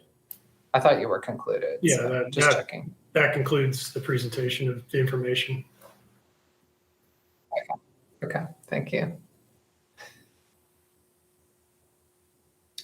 Do we have a separate presentation or anything under item D2, or they're obviously related? And there's only one vote here. It's under item D2. Okay, it doesn't look like it. So, all right. So, folks, this is the night where we're actually have before us the opportunity to vote on the issue of whether to remove the Vance monument.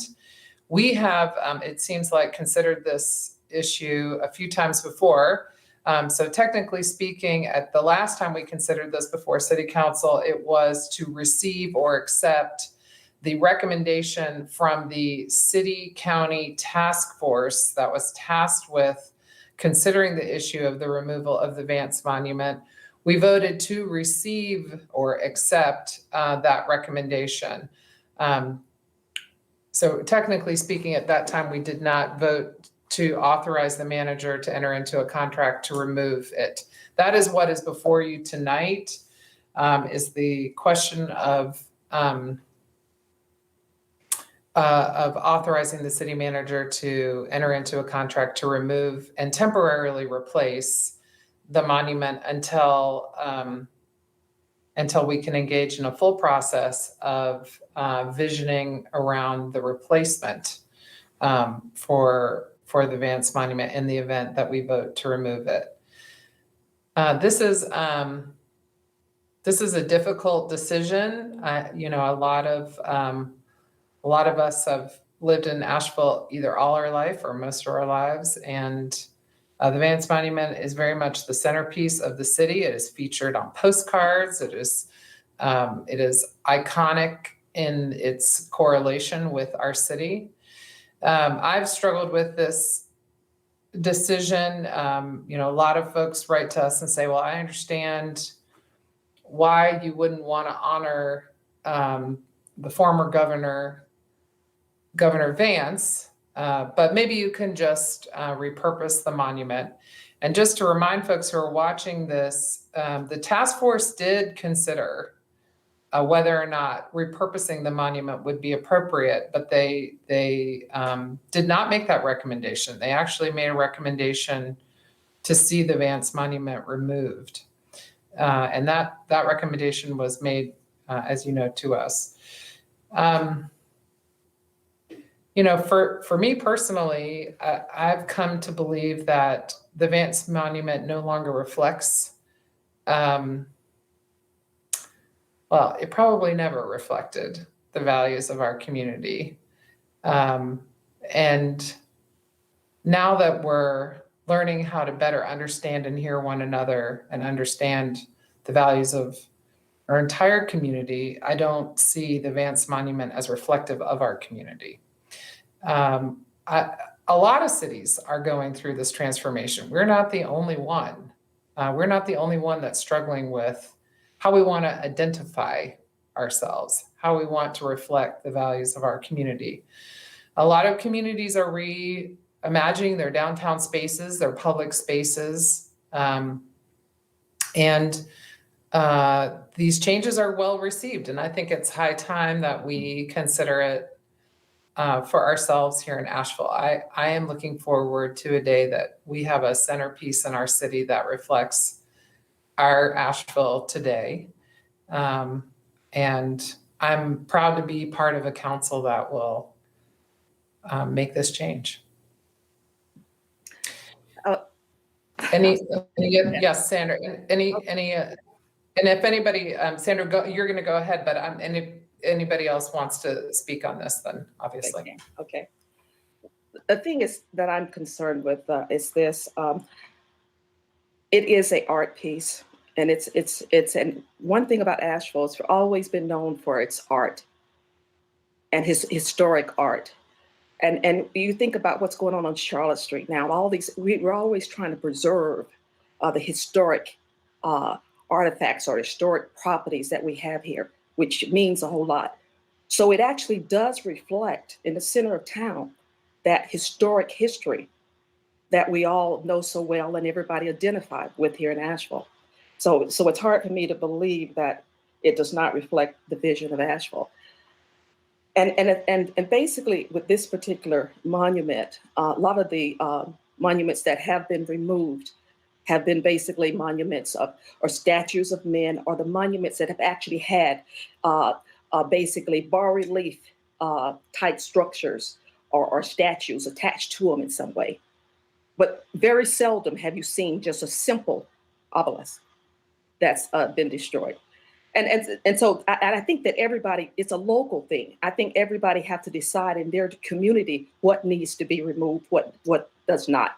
And basically, as far as the statues of Robert E. Lee and all that, hey, I'm for all that stuff going, of course, because it's actually statues. But I'm just saying, we as an artistic city, a historic city, should be able to sort of embrace that historic value and basically bring the community together. Because basically what is going on now, what I'm upset too with the process, I think that the process was not vetted correctly.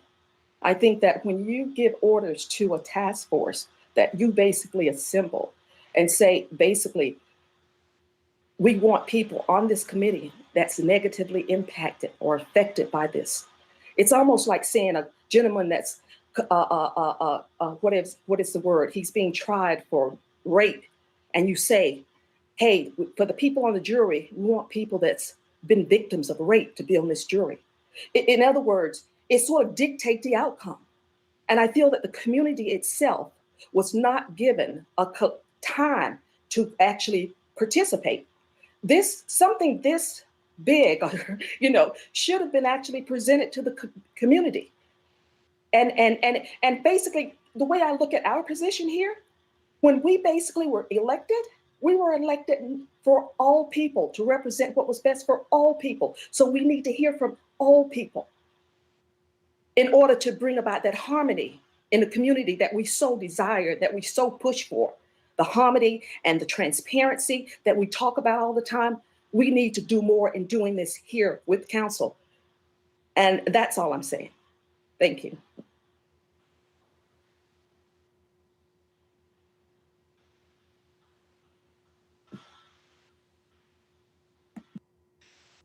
Do I have any? Oh, so yes, Kim, go ahead. Okay. So holding accountability for my ancestors and recognizing my own privilege, I'm honoring requests I've heard in this moment to lift up the wisdom and understanding and the experiences of neighbors often unheard, unanswered, or excluded from decision making.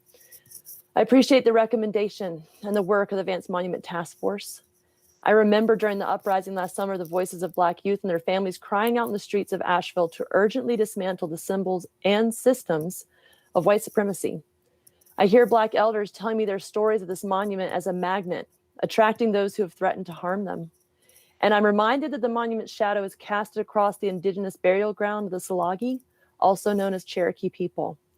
The prominent and proximal presence of this monument at the heart of our city, our county, our criminal legal system, and the central business district is a threat to public and health and public safety, which is why I'll support a motion tonight.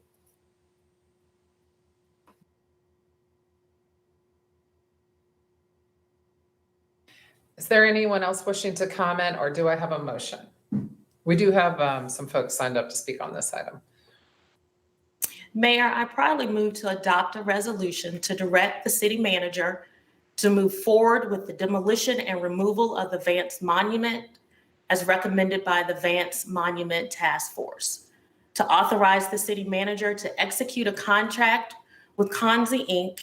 in the amount of $114,150 for the demolition and removal project, as well as to execute any change orders that may arise during the project up to the contingency amount of $11,415 or 10%, and to authorize the city manager to initiate the Pack Square visioning process as presented.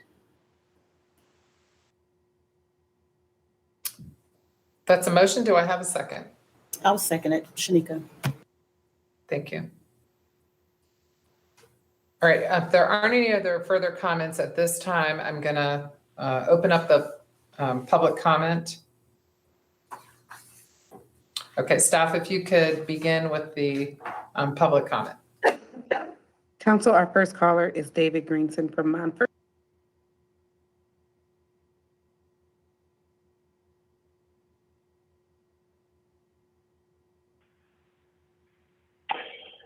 Good evening again, Council, and everybody else.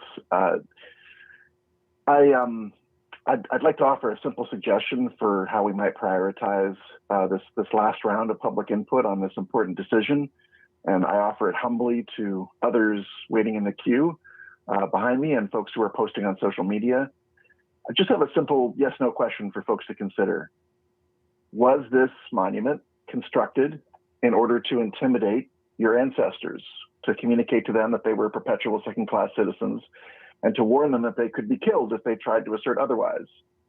If it was, I think your opinion on what should happen with this monument is absolutely essential at this moment. And if it wasn't, if this monument was not built to intimidate you or your ancestors, then I would suggest that your opinion isn't as imperative to this discussion. Do you need to weigh in at length or at all?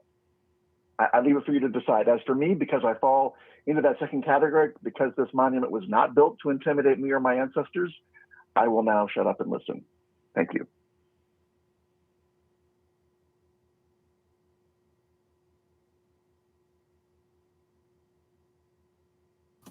Council, our next caller is Nina Tovish from Shiloh. Actually, I did not intend to speak at this juncture, so I'm going to pass and let the next person speak. Our next caller is Grant Millen.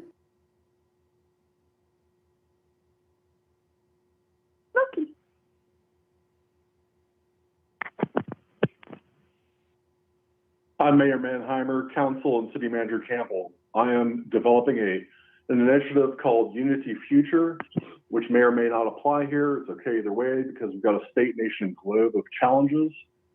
Anyone is welcome to visit gofundme.com/F Unity Future. And I look forward to sharing unityfuture.org soon. Concerning agenda item unfinished business D2, City of Asheville is leading the way as to what is to be done with that small footprint where the Vance Monument obelisk currently stands. A vision document is underway. City Manager Campbell will most likely choose one or more out-of-town consultants who with City Hall and others will shape the questions and solutions before most of us share. And that's partly about being elected or appointed to public office. I have the concept for what I think is a timely, beautiful, relevant version of Asheville patriotism. It's a public art installation that goes in a spot that is now called Pack Square Park. I've written a commentary about this Unity Future solution. I mentioned in the commentary that a more detailed plan is on the way. I mentioned renaming the Pack Square Street and Pack Square Park. Rename the street and Pack Square Park. We can assume that a monument to Asheville's African Americans will go there. I have no problem with that. If that's part of the vision document, I welcome seeing what comes forward. I will be in contact with COA Public Arts and Culture Commission about developing a Unity Future program management plan. A vision document process is great, but that's just one way to do this. If there's any deflection, delay, disrespect, or dismissal about working with me, I'll ask for a meeting with the city attorney, the mayor, city manager, and relevant liaisons about my First Amendment rights. I'm happy to be polite in all this. It's just that all voices need to be included, including divergent but appropriate uses of the First Amendment. Thank you and blessings. No, we're not going out. Sorry. Good boy. Yes, that's a good TV. Yes, that's a good TV. I think we got somebody who's not on mute, but staff, can you move us to the next caller?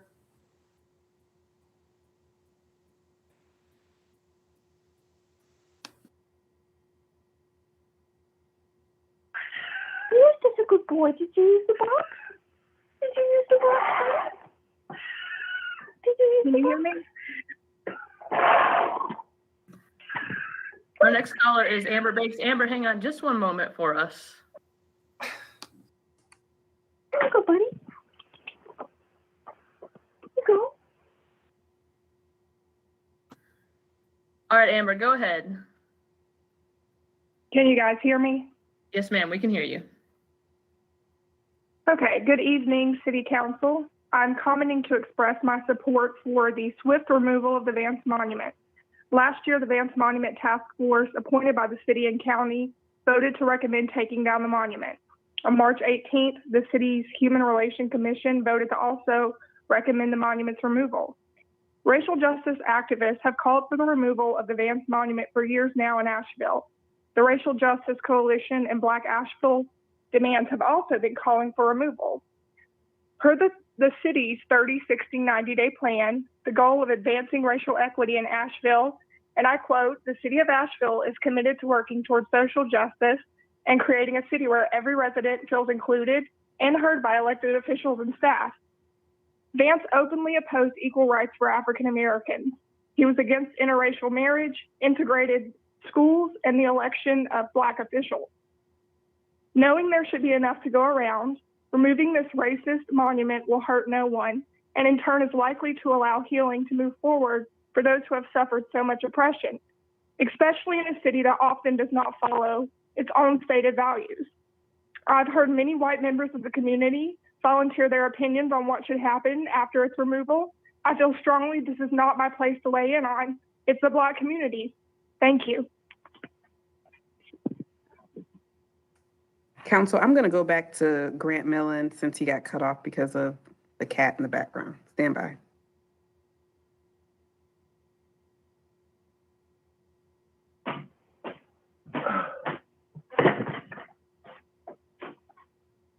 Grant, your line is open. You won't hear the computer prompts.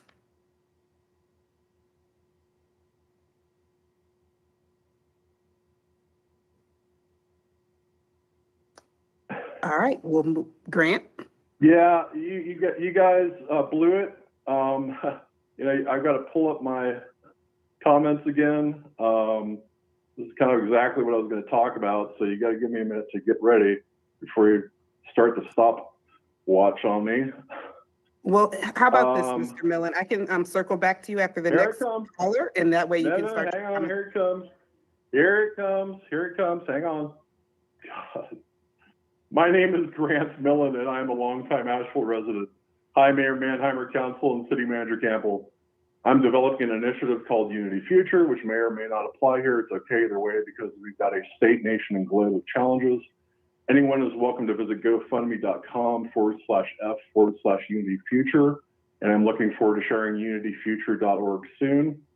Concerning agenda item unfinished business D2, City of Asheville is leading the way as to what is to be done. With a small footprint where the Asheville Monument obelisk currently stands, a vision document is underway. City Manager Campbell will most likely choose one or more out-of-town consultants who, with City Hall and others, will shape the questions and solutions before most of us share. And that's probably about being elected or appointed to public office.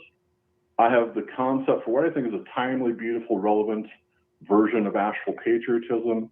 It's a public art installation that goes in a spot in what is now called Pack Square Park. I've written a commentary about this Unity Future solution, and by no means is simply about monuments.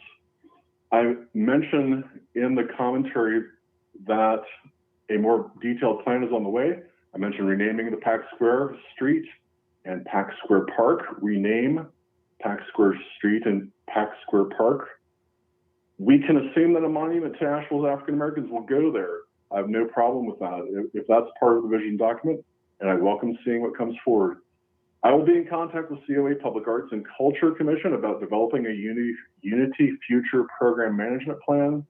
A vision document process is great, but that's just one way to do this.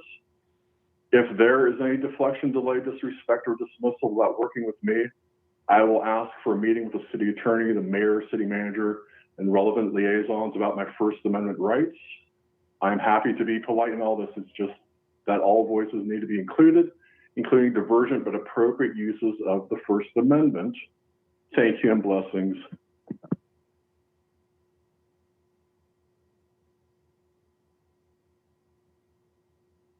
Council, our next caller is Victoria Estes from South Asheville. Hey there, can you hear me? Yes, ma'am, we can. Awesome, thank you. So I just wanted to call in today, City Council, just to remind you that the community still is asking that you take down the Vance Monument. I've heard a lot of different reasons and deliberations, both from y'all and a lot of people in the community. And I think that the consensus is that, yes, the Vance Monument is a piece of our history, no doubt. However, as we all know, life goes on, the world goes on. We are given an opportunity every day to build something new and something better. No doubt we will make mistakes. We will make misjudgments. We are human. It is only natural. What is not natural and what is not okay is when we make those mistakes and don't fix them once we have been told it's a mistake. The Vance Monument has been up longer than I have even lived in Asheville, and I've never really thought twice about it. Then again, I am a white female. However, once I discovered what it was about and heard what it meant to other folk, Black folk, people of color, queer folk, I realized that it was more than just some big thing in the middle of downtown to tell your friends where to meet up with you at. I realized that it was a monument to pain and suffering. As someone who in my younger days wore the Confederate flag, it was the same understanding. I didn't understand it. And when I was told by someone who did understand it, who said, it's okay that you will never understand, but this is what it means to me, I said, okay, and I made the change. What Asheville is asking is that you guys hear us and say, okay, we need to change. It's okay to make mistakes. Just don't stick in it. Don't stick with it. Keep moving forward. We're here with you guys. You guys have done a lot of great work, and you're going to keep doing great work, but you need the community with you.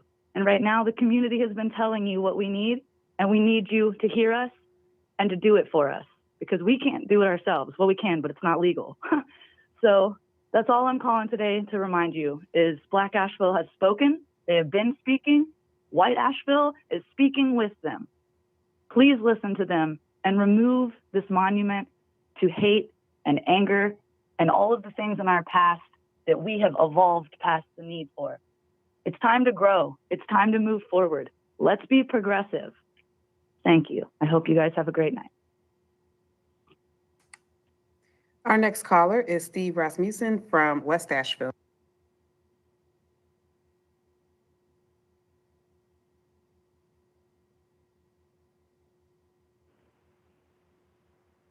Hi, this is Steve Rasmussen. There's not a word in this staff document about how destroying the monument furthers our comprehensive plan goal of enhanced creative placemaking through preservation of neighborhood character and historic resources, or fits into our historic preservation master plan or our downtown master plan. Nor is there a word about any study of its documented history, which shows that it was built to imitate the Washington Monument as a symbol of our city's unity and diversity, just as Councilwoman Kilgore is saying, not to honor the Confederate cause. That's fake history. What monument to white supremacy would have a copy of the Colored Enterprise newspaper publicly placed into its cornerstone at its dedication? The only Confederate parts about Asheville's obelisk are the plaques attached to it, which can be inexpensively and artistically replaced. Speaking of expense, I do see that at a time when the city tells us we can't afford $200,000 for an overwhelmingly popular urban forest master plan that would directly target the dangerous environmental inequity in historically Black neighborhoods, we might dip into our emergency reserves to pay some $200,000 to destroy a historic landmark. And that's not counting the cost of whatever would replace it, if anything, or the lawsuits the city needs to be anticipating from stakeholders who funded the monument's recent restoration but have been left out of this proposal's hasty decision-making process. No survey or referendum has shown that demolishing the Vance Monument is popular. Quite to the contrary, I hope you've been reading the scores of eloquent and heartfelt letters and op-eds citizens have been writing into our community newspapers that have been pleading with you to repurpose and not tear down our beloved obelisk. There's no organized group pushing this spontaneous mass response. People are just trying to reach you in hopes of stopping what looks to many of us outside City Hall like the same runaway bureaucratic train that rationalizes the demolition of so many of the historic structures that give Asheville its unique character. This document does cite the flimsy, hypocritical legal pretext of public safety, so you'd be destroying the signature landmark of the city's most prominent free speech protest zone because we're fearful of further free speech protests that our police are, by implication here, too incompetent or poorly trained to keep from escalating into vandalism and violence. You'd be rewarding threats of more vandalism and violence as a way to get demands met. And violence does beget violence, as you all are aware. My wife, Lady Passion, and I have even had our lives threatened recently by a prominent advocate of destroying the monument if we continued to speak out for repurposing it and supporting Councilwoman Kilgore's proposal that she published in the Mountain Express for reclaiming it like I'm doing right now. So please at least vote to study her proposal for reclaiming this monument, and don't rush into this because we all are going to regret it. Thank you.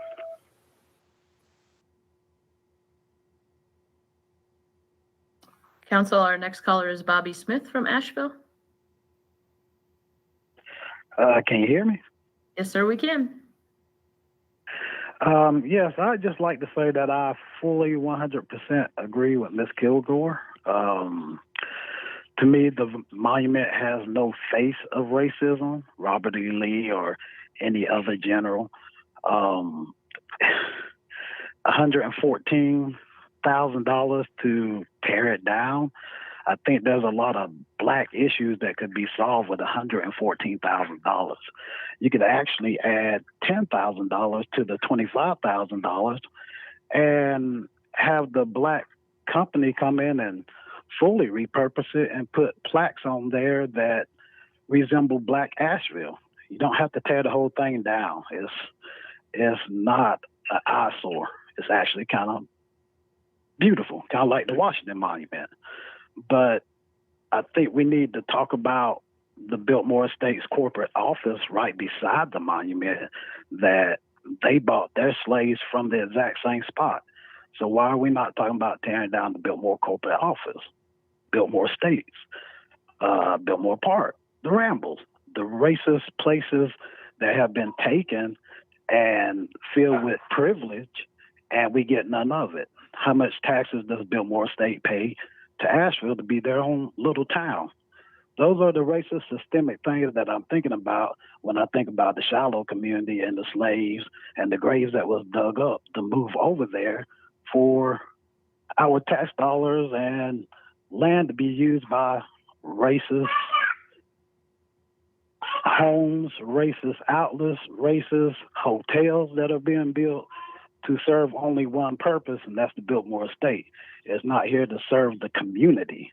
Can we get a spokesperson to say something about reparations from the Biltmore Estate and how we can better this? But as far as the Vance Monument, I have to vote no, do not tear it down. Thank you. Our next caller is Noel Nickel from Kenilworth.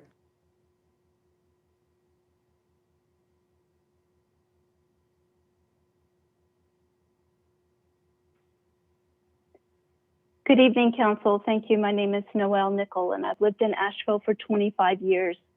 As a direct descendant of the Vance family, I urge you to vote to remove the monument. I'm the fifth great-granddaughter of Colonel David Vance Sr. and Priscilla Brink Vance. Their firstborn child, Jane Vance Davidson, was my fourth great-grandmother, and their firstborn son, David Vance Jr., was Zebulon Vance's father. The task force engaged in a careful, thoughtful, and balanced process. If you choose to vote against their recommendation, it would be a disservice to our community and a clear indication that any invitation for community engagement on important issues related to racial justice is merely performative. I appreciate that you have heard from some community members for whom removal is not their choice. Perhaps they do not feel the presence of the monument perpetuates harm, or perhaps they are concerned about cost. As a descendant of those who enslaved others, I try every day to eradicate racism from my own heart. As I seek racial healing, the presence of the monument in the center of my city hurts me. By naming how I am harmed, I am not minimizing the trauma experienced by my Black neighbors, nor am I challenging the fact that some in our community experience no harm as a result of the monument. All of this is true. What is also true is that even if only a few people are harmed by the monument, we must respond. That's what it means to be a caring community committed to healing and increased public safety for everyone. Regarding costs, we are burdened by the cost of systemic racism, from disparities in our criminal legal system to the academic achievement gap in our schools. Each day the monument remains as a prominent symbol of white supremacy culture. It exacts a cost that far outweighs the dollar amount projected for removal. And I pledge to join others to secure funds if needed. Last night, I emailed each of you a picture of my firstborn child, my daughter, Emily Hoxma, facing this symbol of our family's racist legacy. I took this picture last June when we marched alongside friends calling for racial justice in our community. The Vance Monument is a symbol of what we marched against. And until it is removed, it will remain an obstacle in our path toward justice, repair, and healing. I deeply desire to transform my family's legacy of enslavement into a future of freedom and justice. Please vote to remove the monument so we can build together a more just and equitable future for my descendants.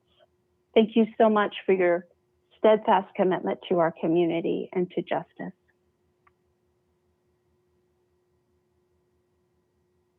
Council, our next caller is Lawrence Williamson from West Asheville. Hello, this is Lawrence Williamson in West Asheville. How is my volume? We can hear you. How is my volume? It's great. Can you We hear me? Yes, sir. We can hear you. Oh, good. This excellent obelisk, which of itself in no manner represents racism, but on the contrary is an ancient and honorable symbol, and in the present tense of Asheville is known as the rallying point of free speech in this city, should be redeemed and rededicated.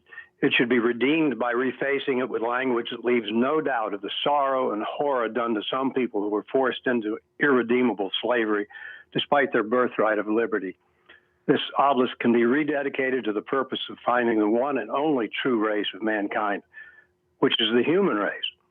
When we fail discussing and trying to measure the sorrow and horror of our African American history, is nearly simultaneous sorrow and horror of our Native American history.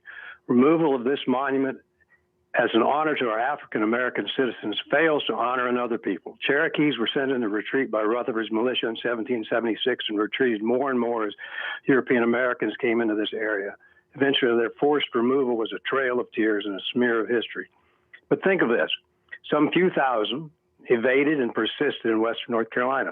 Shouldn't we offer solace, apology, the heartfelt welcome of their survival, and a place added for them on this new obelisk to human race?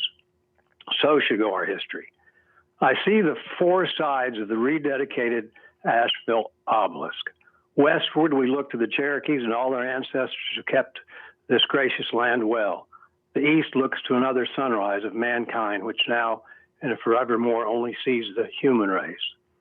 North and south is dedicated to every good man, woman, child, white or black, who loved, did good works, acted in the highest humanity while building this city and country that we hope shines for many generations. Erase Vance, not to erase history, but to replace his moment on earth with greater moments of the many profound stories of achievement that transpired during the daily work of humanity during that age. Last two paragraphs. I think perhaps Asheville should seek out a poet who will tell the story of black slavery, telling it on the obelisk. Perhaps Asheville can add another poet who can truly tell the story of whites in that age, some who were oppressors, some who were giants of genius. And perhaps Asheville can engage America's national poet laureate, Joy Harjo, a Muskogee Indian, that is the Creek Indians, one of the removed nations, to encapsulate and their ancestors in the future. Our next caller is Dee Williams.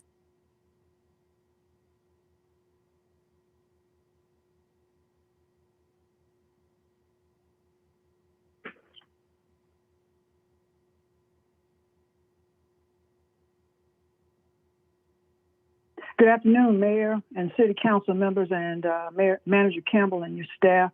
I'm Dee Williams, and I'm a lifelong native of Asheville, a black female, and I live in Kenilworth, and I work in Southside. My background is in finance, accounting, and civil construction. When I heard you were assembling a task force and you directed that task force to repurpose the monument, that's what I thought it was going to be. I've never heard of a task force giving one directive and then the task force deciding it was going to go off in another area. Now, I know because I received threats too, of some of the threats that you received and some of the visits to your house, because I got the same thing and I got some property damage. So I understand when folks try to intimidate you and, the threats that you're talking about, that is public safety. A lot of that, if it's intimidation, if that's the reason why you're doing it and you're thinking that destroying a symbol is going to bring meaning to our lives here in Asheville, one thing that I would ask you is that you give those folks who want that symbol removed, removal of that symbol. But for those of us who are black Ashevilleans who suffered year in and year out and been excluded from this process, as well as other processes where our skills are ignored, what we put into the community are ignored, give us the economic opportunities so that we can help our people. And you give this group symbolism by removing that phalanx or that monument. It's only symbolism. And so when I saw your budget session today, it reminded me, it scared me a little. And I know it scared you too, because it's austere. Let me just say that if you want to help poor people, it looks like we've got rates that need to be raised because of the loss of the court decision and the loss of over $7.5 million. But for poor people who are already suffering, it's going to add to the suffering that they already are experiencing. These are the kinds of things that we need y'all to address rather than symbolism. I'm an economics person, and for most Black folks in Asheville, if they need help, we got the poorest educational system achievement gap in North Carolina. We have the lowest business formations rate. We've got a minority business program that's one of the worst in the state or in the Southeast with 0.25%. Yet you still pursue failed policies. And I just say to you that those of us who are financially astute, who are African American, we do not want any part. This is symbolic. It means absolutely nothing. So what we would want is the opportunity to work with folks to develop economic development opportunities, real tangible opportunities. So as Councilwoman Kilgore said, our men don't have to go out into the street and get killed selling dope or kill one another over it. And so our children can have a future. Thank you. Have a good evening. Council, the next caller that signed up was Melanie Noyes. She is not on the list, so we're going to move on to Sarah Benoit from West Asheville.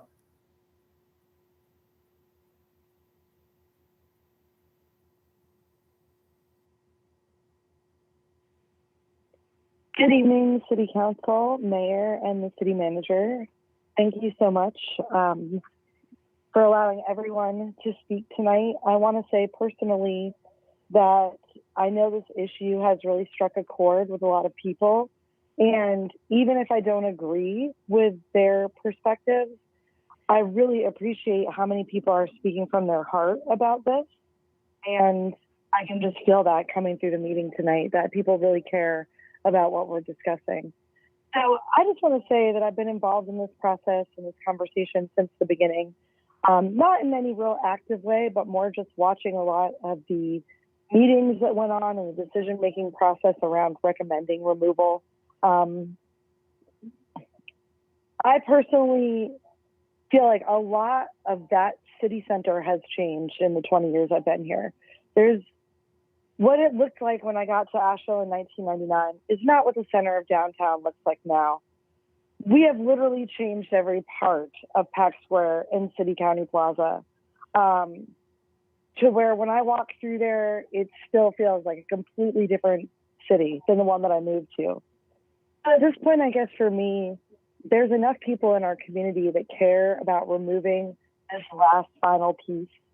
And I think that we have to step up and realize that although it is symbolic and removing the monument does not change any of our systemic problems, if we can't even do the simplest thing, how are we going to actually move forward in making any of the real changes that we keep talking about and talking about and talking about? So for me, it will be meaningful to see something actually be done and to see something removed that does hurt some people in our community and does represent something negative to them, whether a bunch of other people believe that to be true or not. So yeah, I appreciate how much time has gone into this. I appreciate how many strong feelings people have about it. If tonight the vote goes through and I get to see that monument removed from downtown, I will be glad because it will indicate to me that we are innovating and we are moving into the future and we are trying to set a tone for what our community is really about. And that is caring about how everyone feels when they walk through the center of our city. Thank you. Council, our final caller for this topic is Greenleaf Clark from North Asheville.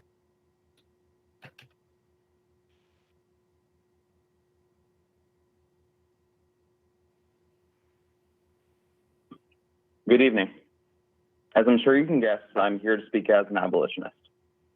But I cannot do so without acknowledging the greater context that marks this moment. Our communities are grieving. Thank you to the singular member of this council who actually showed up in solidarity with Asheville's AAPI community. We are grieving the loss of our AAPI comrades in Atlanta. Make no mistake, this violence was inflicted by white supremacy. We are simultaneously in fear for our comrades at Yellowfinch, as the engines of capitalism threaten to rip them out of the trees so that another section of pipeline can mar the land. And this violence is being inflicted by white supremacy. We are grieving the loss of Frankie, who just hours ago was murdered by U.S. Marshals in Charlotte. Guess what? This state violence is being inflicted by white supremacy too. The same is true for all of the pain and suffering that Ms. Sandra Kilgore spoke to. On a day when the violence of white supremacy is so horrifically on display, what can we do about it? What can you as a city council do about it? What can you actually do to resist the white supremacy that takes on so many insidious forms, sometimes so far away? Answer: tear down the very symbol of white supremacy that sits in a place of glorification at the center of the city. To be absolutely clear, we see complete and utter abolition of white supremacy. But for a start, just take the racist phallus down. For all the Skyline callers calling in who haven't taken the time to learn about Greek revival, guess what? It's no coincidence that Washington is chock full of racist phalluses too, and columns and other Greek architecture, just like the Nazis constructed in Buda Land. It's a pattern, it's a thing, it's called Greek revival, and it's racist. With every day that this council allows the Vance Monument to stand, it glorifies the white supremacy that is at the root of why we are grieving today. Take it down. And if it pleases Mrs. Kilgore, put a part of it in the museum with appropriate context if you are so dang attached to your historic history. But for the love of humanity, take it down. And if you can't, tell the pigs to stay out of the way and let the people at it. And I assure you, Ms. Kilgore, that people are fully capable.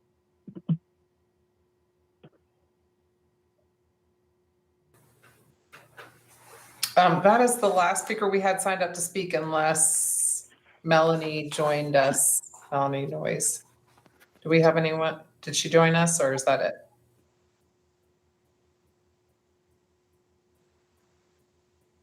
No, she did not join us. Okay. I was going to start meowing just for you there, Beth. Okay. So that was our last speaker. We have a motion and a second. Council, we are ready to vote on this item unless there's any other questions or comments. Okay. All right. I am going to begin with Vice Mayor Smith. Aye. Myself, aye. Councilwoman Kilgore. No. Councilwoman Mosley. Aye. Councilwoman Roney. Aye. Councilwoman Turner. Aye. Councilwoman Whistler. Aye. Okay, that is a vote of 6-1. We now need to vote on the budget piece of this. I have in my script here. We're not taking further public comment, but just the budget piece. So can I get a motion in a second to adopt a budget amendment in the amount of $70,000 from the general fund unassigned fund balance for the cost of comprehensive community vision document? And this is looking towards the future and planning the future for this site. Do I have a motion? So moved. Do I have a second? I second it, Shanika. Okay, and I'll do a roll call vote. Myself, aye. Councilwoman Kilgore. No. Okay, Councilwoman Mosley. Aye. Councilwoman Roney. Aye. Councilwoman Turner. Aye. Councilwoman Whistler. Aye. And Vice Mayor Smith. Aye. Okay, thank you. All right, let's take a short break. We're gonna come back and do new business item A, which is the appointment of the school board. So it is 7:20. Let's come back at 7:30. Is that all right? 7:30? Okay. All right, everybody. 7:30. See you.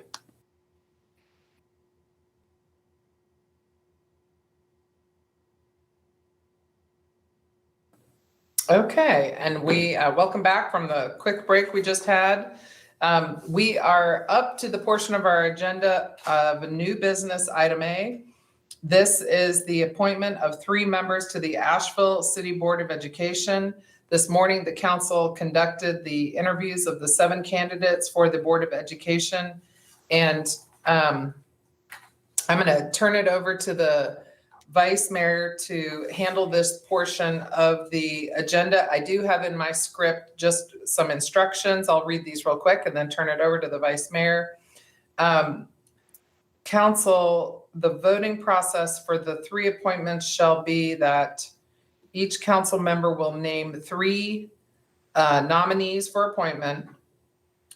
The clerk will tally and announce the top 3 nominees. And then we will take additional votes if we do not have a consensus. If we have anyone who doesn't get 4 votes till we get to 3. Vice Mayor, I'm going to turn it over to you. Okay, you heard it. I'll call each out, no particular order. I'm just going to call you as I see you on my screen. Please take your time and give your 3 nominees so that Maggie has time to tally each. And then after we do a complete round of everybody's 3, then we'll give Maggie time enough to give us the totals, and then we'll go from there. So first up, I have Councilwoman Kilgore.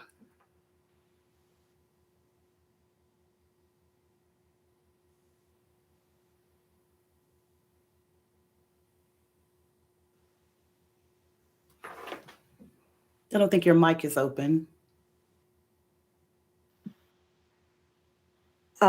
It's how Jackie, what is it, a Hargay? McCard. Yeah, Jackie McCard, James Carter, and Joyce Brown. Thank you. Councilwoman Turner. Thank you, Vice Mayor. James Carter, Jackie McHarg, Peyton O'Connor. Councilwoman Roney.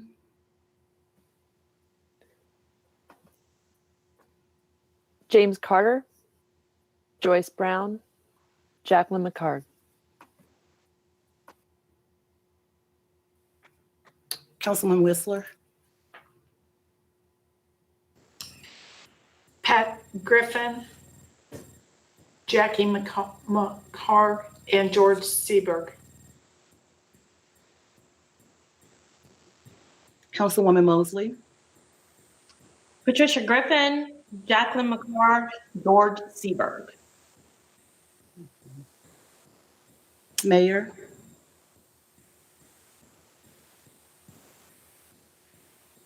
Mayor, your turn. Sorry, I was talking and I didn't turn on my mic.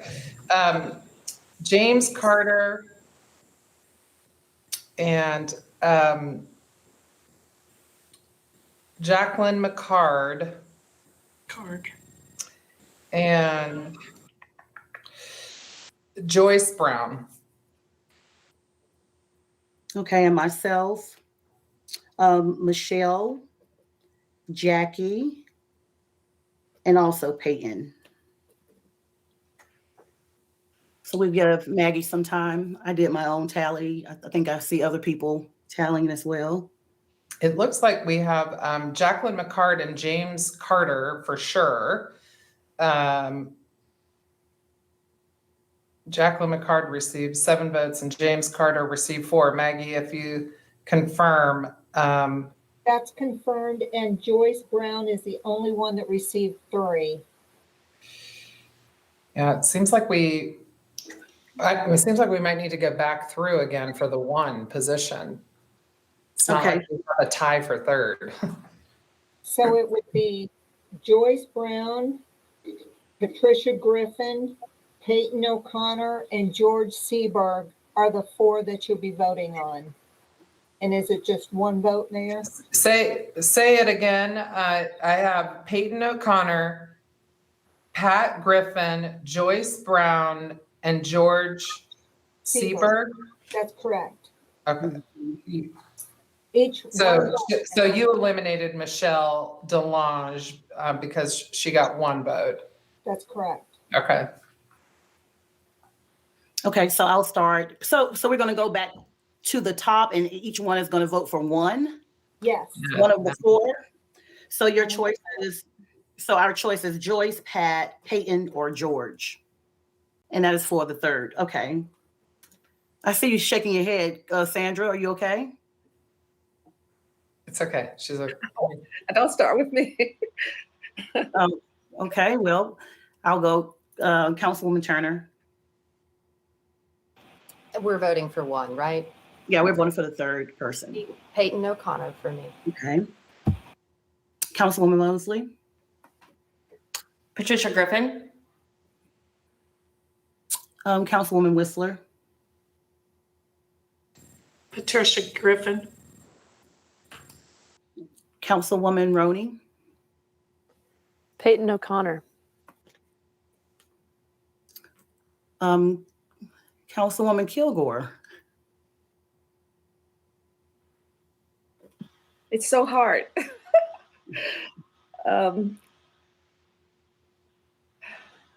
It's hard.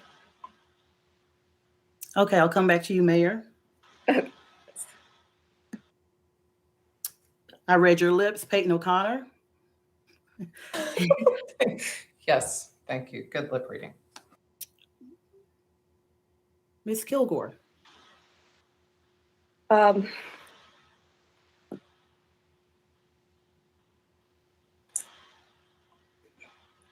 sorry. Joyce Brown. Joyce Brown. And I'll go Peyton O'Connor. And that is the vote. Peyton O'Connor has 5 votes. Is that correct? 4 votes? I had 4 for Peyton O'Connor, but that is still a majority. Okay, so James Carter, Jacqueline McHarg, and Peyton O'Connor are the new members of the Board of Education. And so we need a motion. I'll make the motion to appoint Jacqueline McHarg, James Carter, and Peyton O'Connor to the Asheville City Board of Education. Is there a second? I'll second. This is Sage. All right, I'll do a roll call vote. Councilwoman Kilgore. Aye. Councilwoman Roney. Aye. Councilwoman Turner. Aye. Councilwoman Whistler. Aye. Councilwoman Mosley. Aye. Mayor. Aye. And myself, aye. And that is the appointment. Right, thank you, Vice Mayor Smith. I just want to say, I mean, you know, Sandra, I think was saying it for us. They were amazing candidates. It was really a tough decision, and it's a grueling process. And I just want to say thank you for all the people who went through it, and for the people who have served on the school board and all their amazing years of service. I just want to be on record to thank them all for this. This is Sage. I'd like to echo that, particularly Pat Griffin, who has a remarkable 47-year history with Asheville City Schools. And I just wanted to take a minute to thank her for, I think she fulfilled every role in the school system, and what a legacy. And thank you. This is Kim. I'll just add gratitude for the Asheville City Association of Educators for participating in this process with us on the sidelines.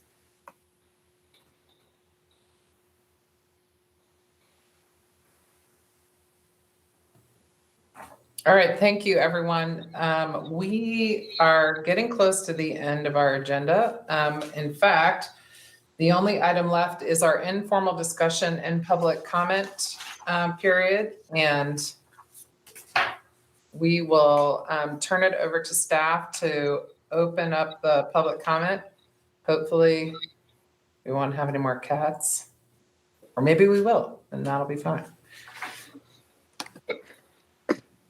Mayor, our first caller is Patrick Cohn. Patrick Conant hasn't joined the line, and we're moving to Pepe Acebo. Stand by.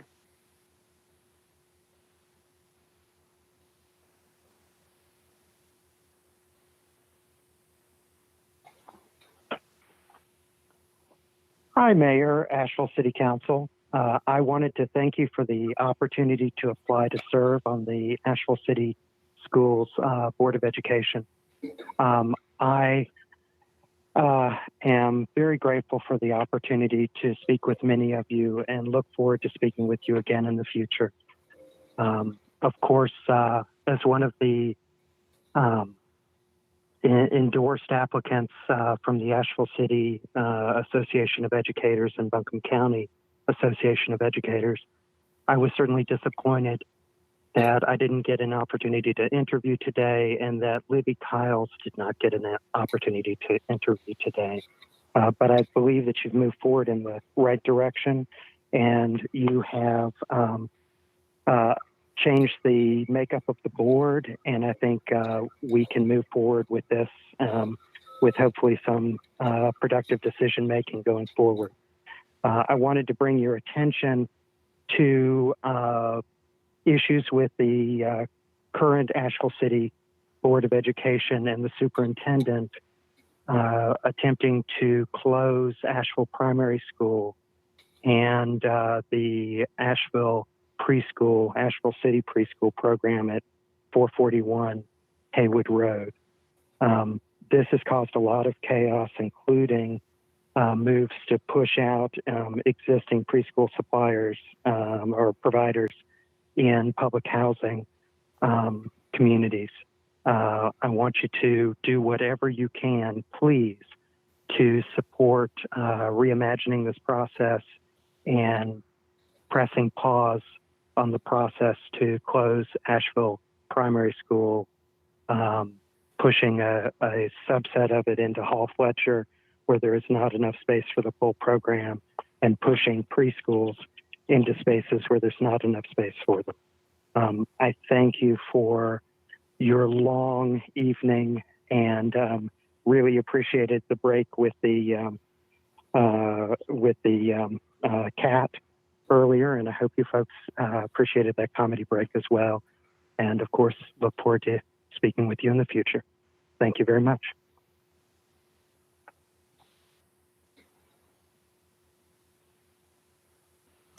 Council, our next caller is Nina Tovish from Shiloh. Good evening, Council. It's Nina Tovish from Shiloh. At the risk of being repetitive, I would really urge Council to reconsider the way it handles public comment for remote meetings.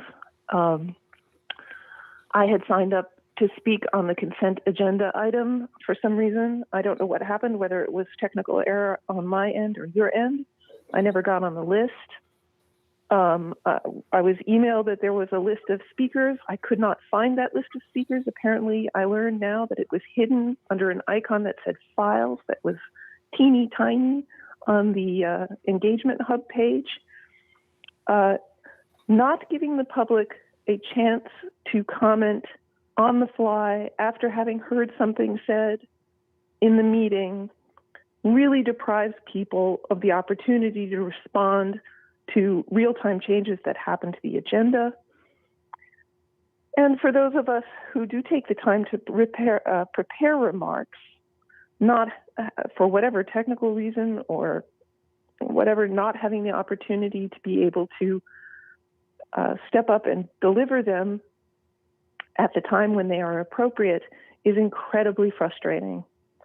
I do believe that Council is depriving itself of valuable input, and I urge you to find a way to not require people to sign up in advance, but to give them the opportunity to access comment making at the time that it is germane. Thank you for listening, and I hope you'll find a way to implement a change on this. Our next caller is Andrew James from North Asheville.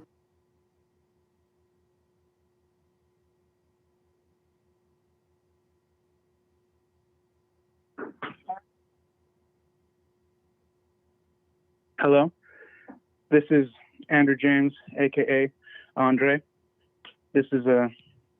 I'm a Black male living in North Asheville, and I have a question for City Council. Do you love Black people? I'll be honest with you. I don't think most of you do, but I do know that none of you love Black people the way you pretend to. You wrapped Black Asheville in a warm blanket of apologies and promises, and then you held back money and waited for a viral pandemic to kill us off. I believe it was smallpox the last time your fathers tried something similar. Now, you're risking your sons and daughters having to bear that shame if the new Nuremberg trials come about. But I don't want apologies. I only want one thing. I want what all Black Asheville wants. I want that Quan. You know, I want that Quan, City Council. I want that. Say it with me now. Say it with me. Show me the money. Show me the money. You know, if that's the love, show me the money. It's capitalism. I don't need a City Council monument brought down or whatever. That's great, but show me the money. That's what matters. Show me the money. Say it with me. Say it with me now. Show me the money. All right, that's all I got to say. Beautiful Empire Initiative. Show me the money.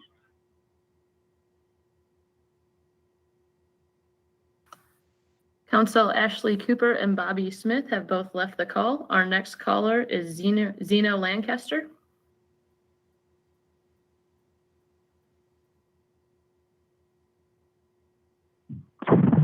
Good evening, council members. My name is Zeno Lancaster, and I live in downtown Asheville.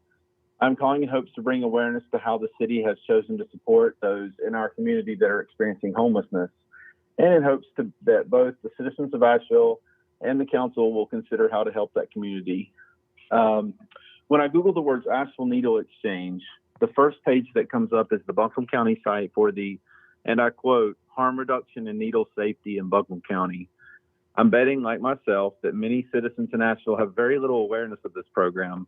When I click on that site, it takes me to a page that has the following first sentence. Today in North Carolina, you are more likely to die of an overdose than a car crash. Apparently, that's the best justification they have for the harm reduction program currently in place. Are we really comparing driving a car to overdosing on dangerous, illegal, and addictive drugs in order to justify this program? Do any of us not understand that drugs are more dangerous than driving a car? Perhaps you're asking, what is this program? Harm reduction doesn't sound so bad, right? For those citizens that don't know, the city allows a needle exchange, meaning free needles are given out to addicts. Of course, nothing is free. You, the taxpayer, are paying for them. Another thing that you are paying for is something called naloxone. This is an opioid overdose reversal drug.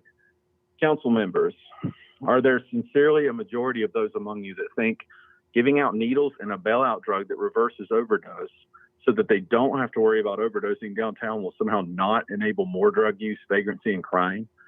Unless Asheville is also using taxpayer dollars to purchase the addictive and illegal drugs themselves, and I'm almost surprised they aren't, someone has to pay for them.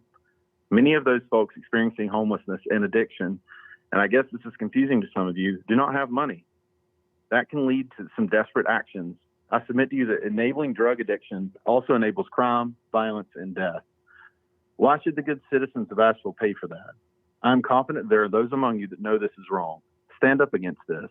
If it was your family member who is suffering from addiction, is it sincerely your stance that you are okay with a location in the city of Asheville handing them a syringe so that they can potentially overdose tonight, and hopefully you're able to get the Noxalone to them in time?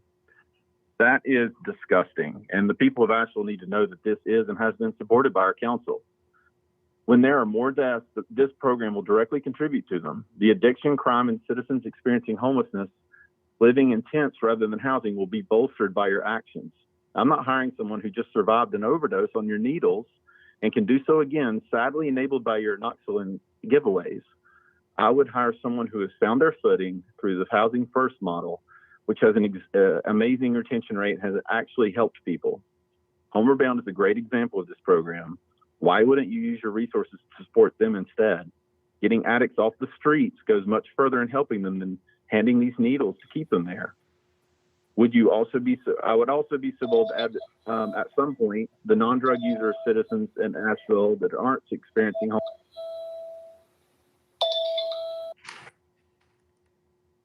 Council, our next caller is Galen Wilcox.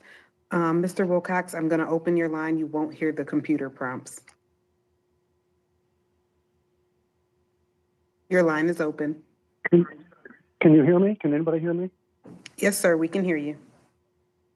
Okay, hi.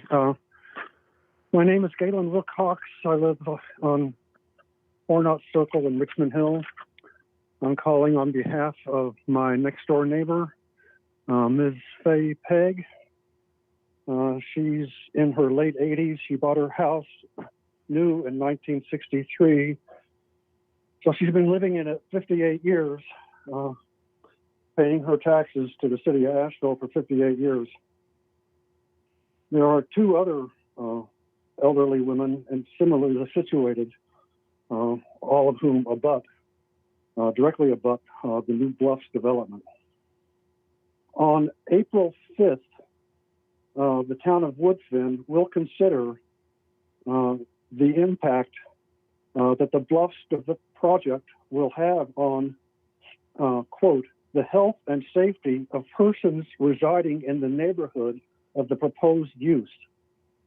So that includes me and my neighbors, as well as the three elderly people who can't represent themselves because they've grown too old. So who is there to represent them when Woodfin considers their health and safety? The answer is you, the city of Asheville, that they have helped build and paid their taxes to for the last 60 odd years. It is your duty to represent them as their elected representatives.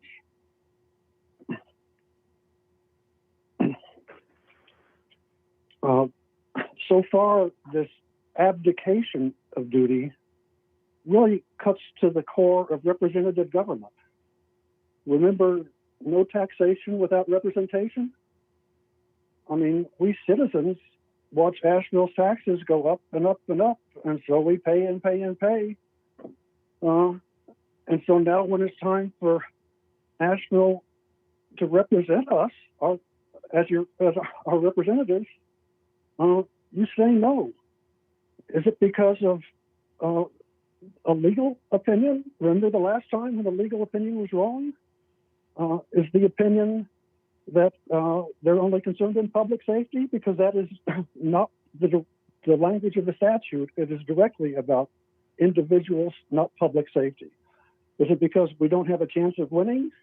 Well, we know we're not going to win. We're not seeking to win. We're seeking mitigation that will affect the health and safety of Asheville citizens. As Asheville's representative government, why won't you represent Asheville, the health and safety of Asheville citizens? Why do you choose by not doing anything?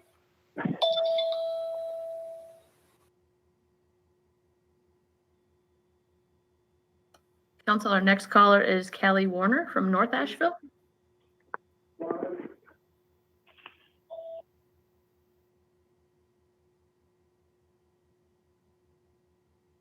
Callie, your line is now open.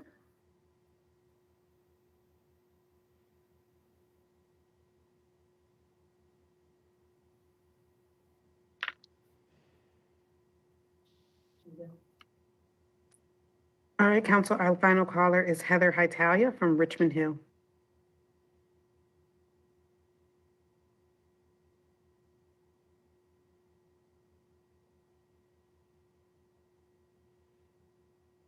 Hi, this is Heather Hiertala from Richmond Hill neighborhood. Thank you, Mayor Manheimer and members of City Council. As you know, I've spoken before, and I'm extremely concerned about the proposed Woodfin development of the Bluffs at River Bend. Like Galen spoke about the safety of the residents here, that will come into my talk in a little bit. Thank you to all of you who have come up here to see this neighborhood in person. It is a working class neighborhood with very, very narrow streets and limited access. It is paramount that the bridge be required before construction can begin.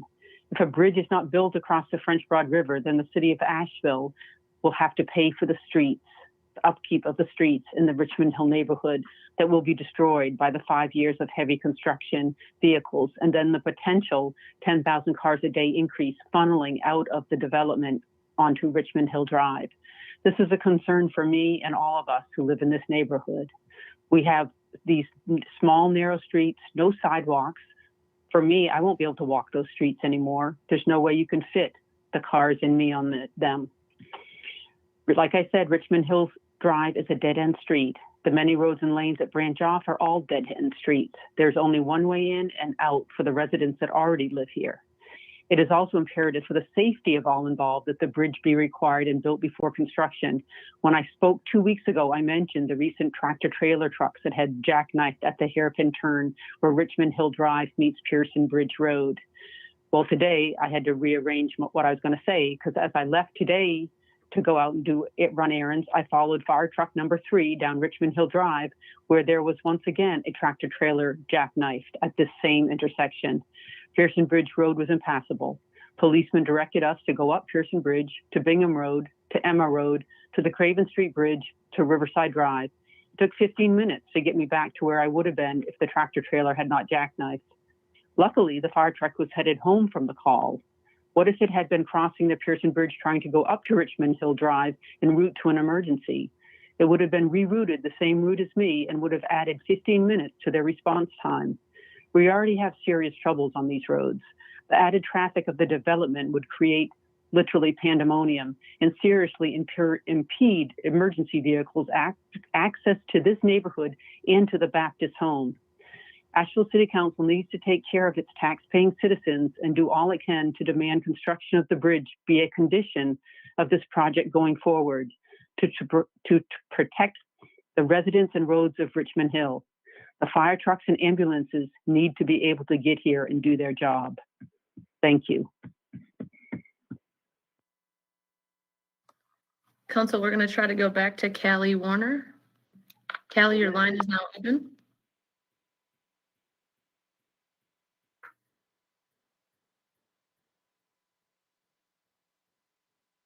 And it appears she has left the call.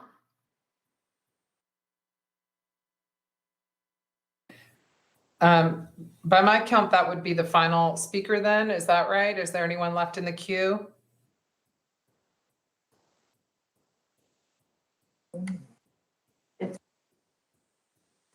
We're going to try to bring Callie in one more time, but she would be the final caller. Okay.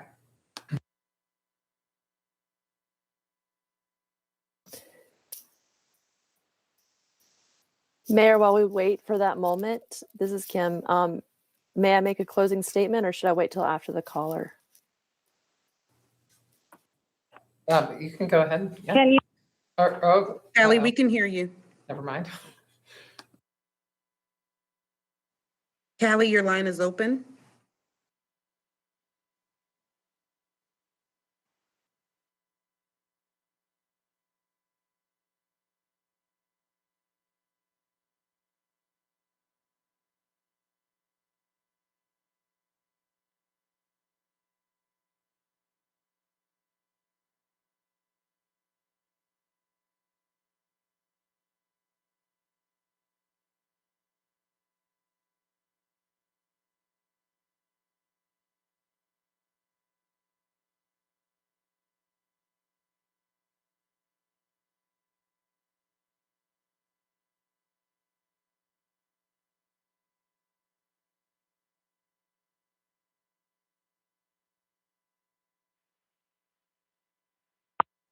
Callie, your line is open. Can you hear us?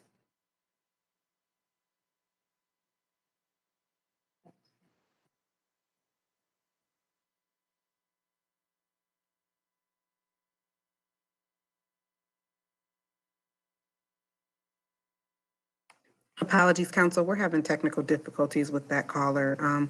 Kim, we're going to continue to try to bring her into the call, but if you want to go ahead. We'll go ahead. I think Councilwoman Brony had some closing comments, so we'll go ahead with those. You're muted.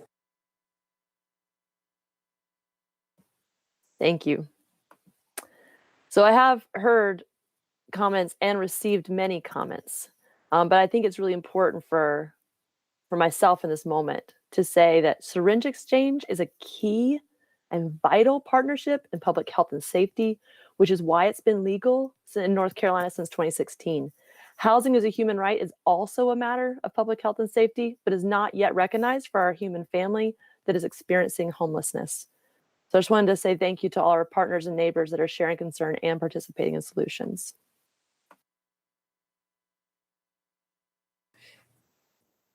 Anyone else have any other comments before we adjourn for the evening? Sage, did you? Just your hand was. Sorry, I think that's been up for, what is it, 11 Yeah, hours? okay, no, that's fine. Yeah.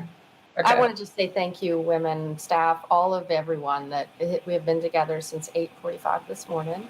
And I just appreciate all of your dedication and support for this great city. Thank you. Staff, did we have the caller back on the line or no?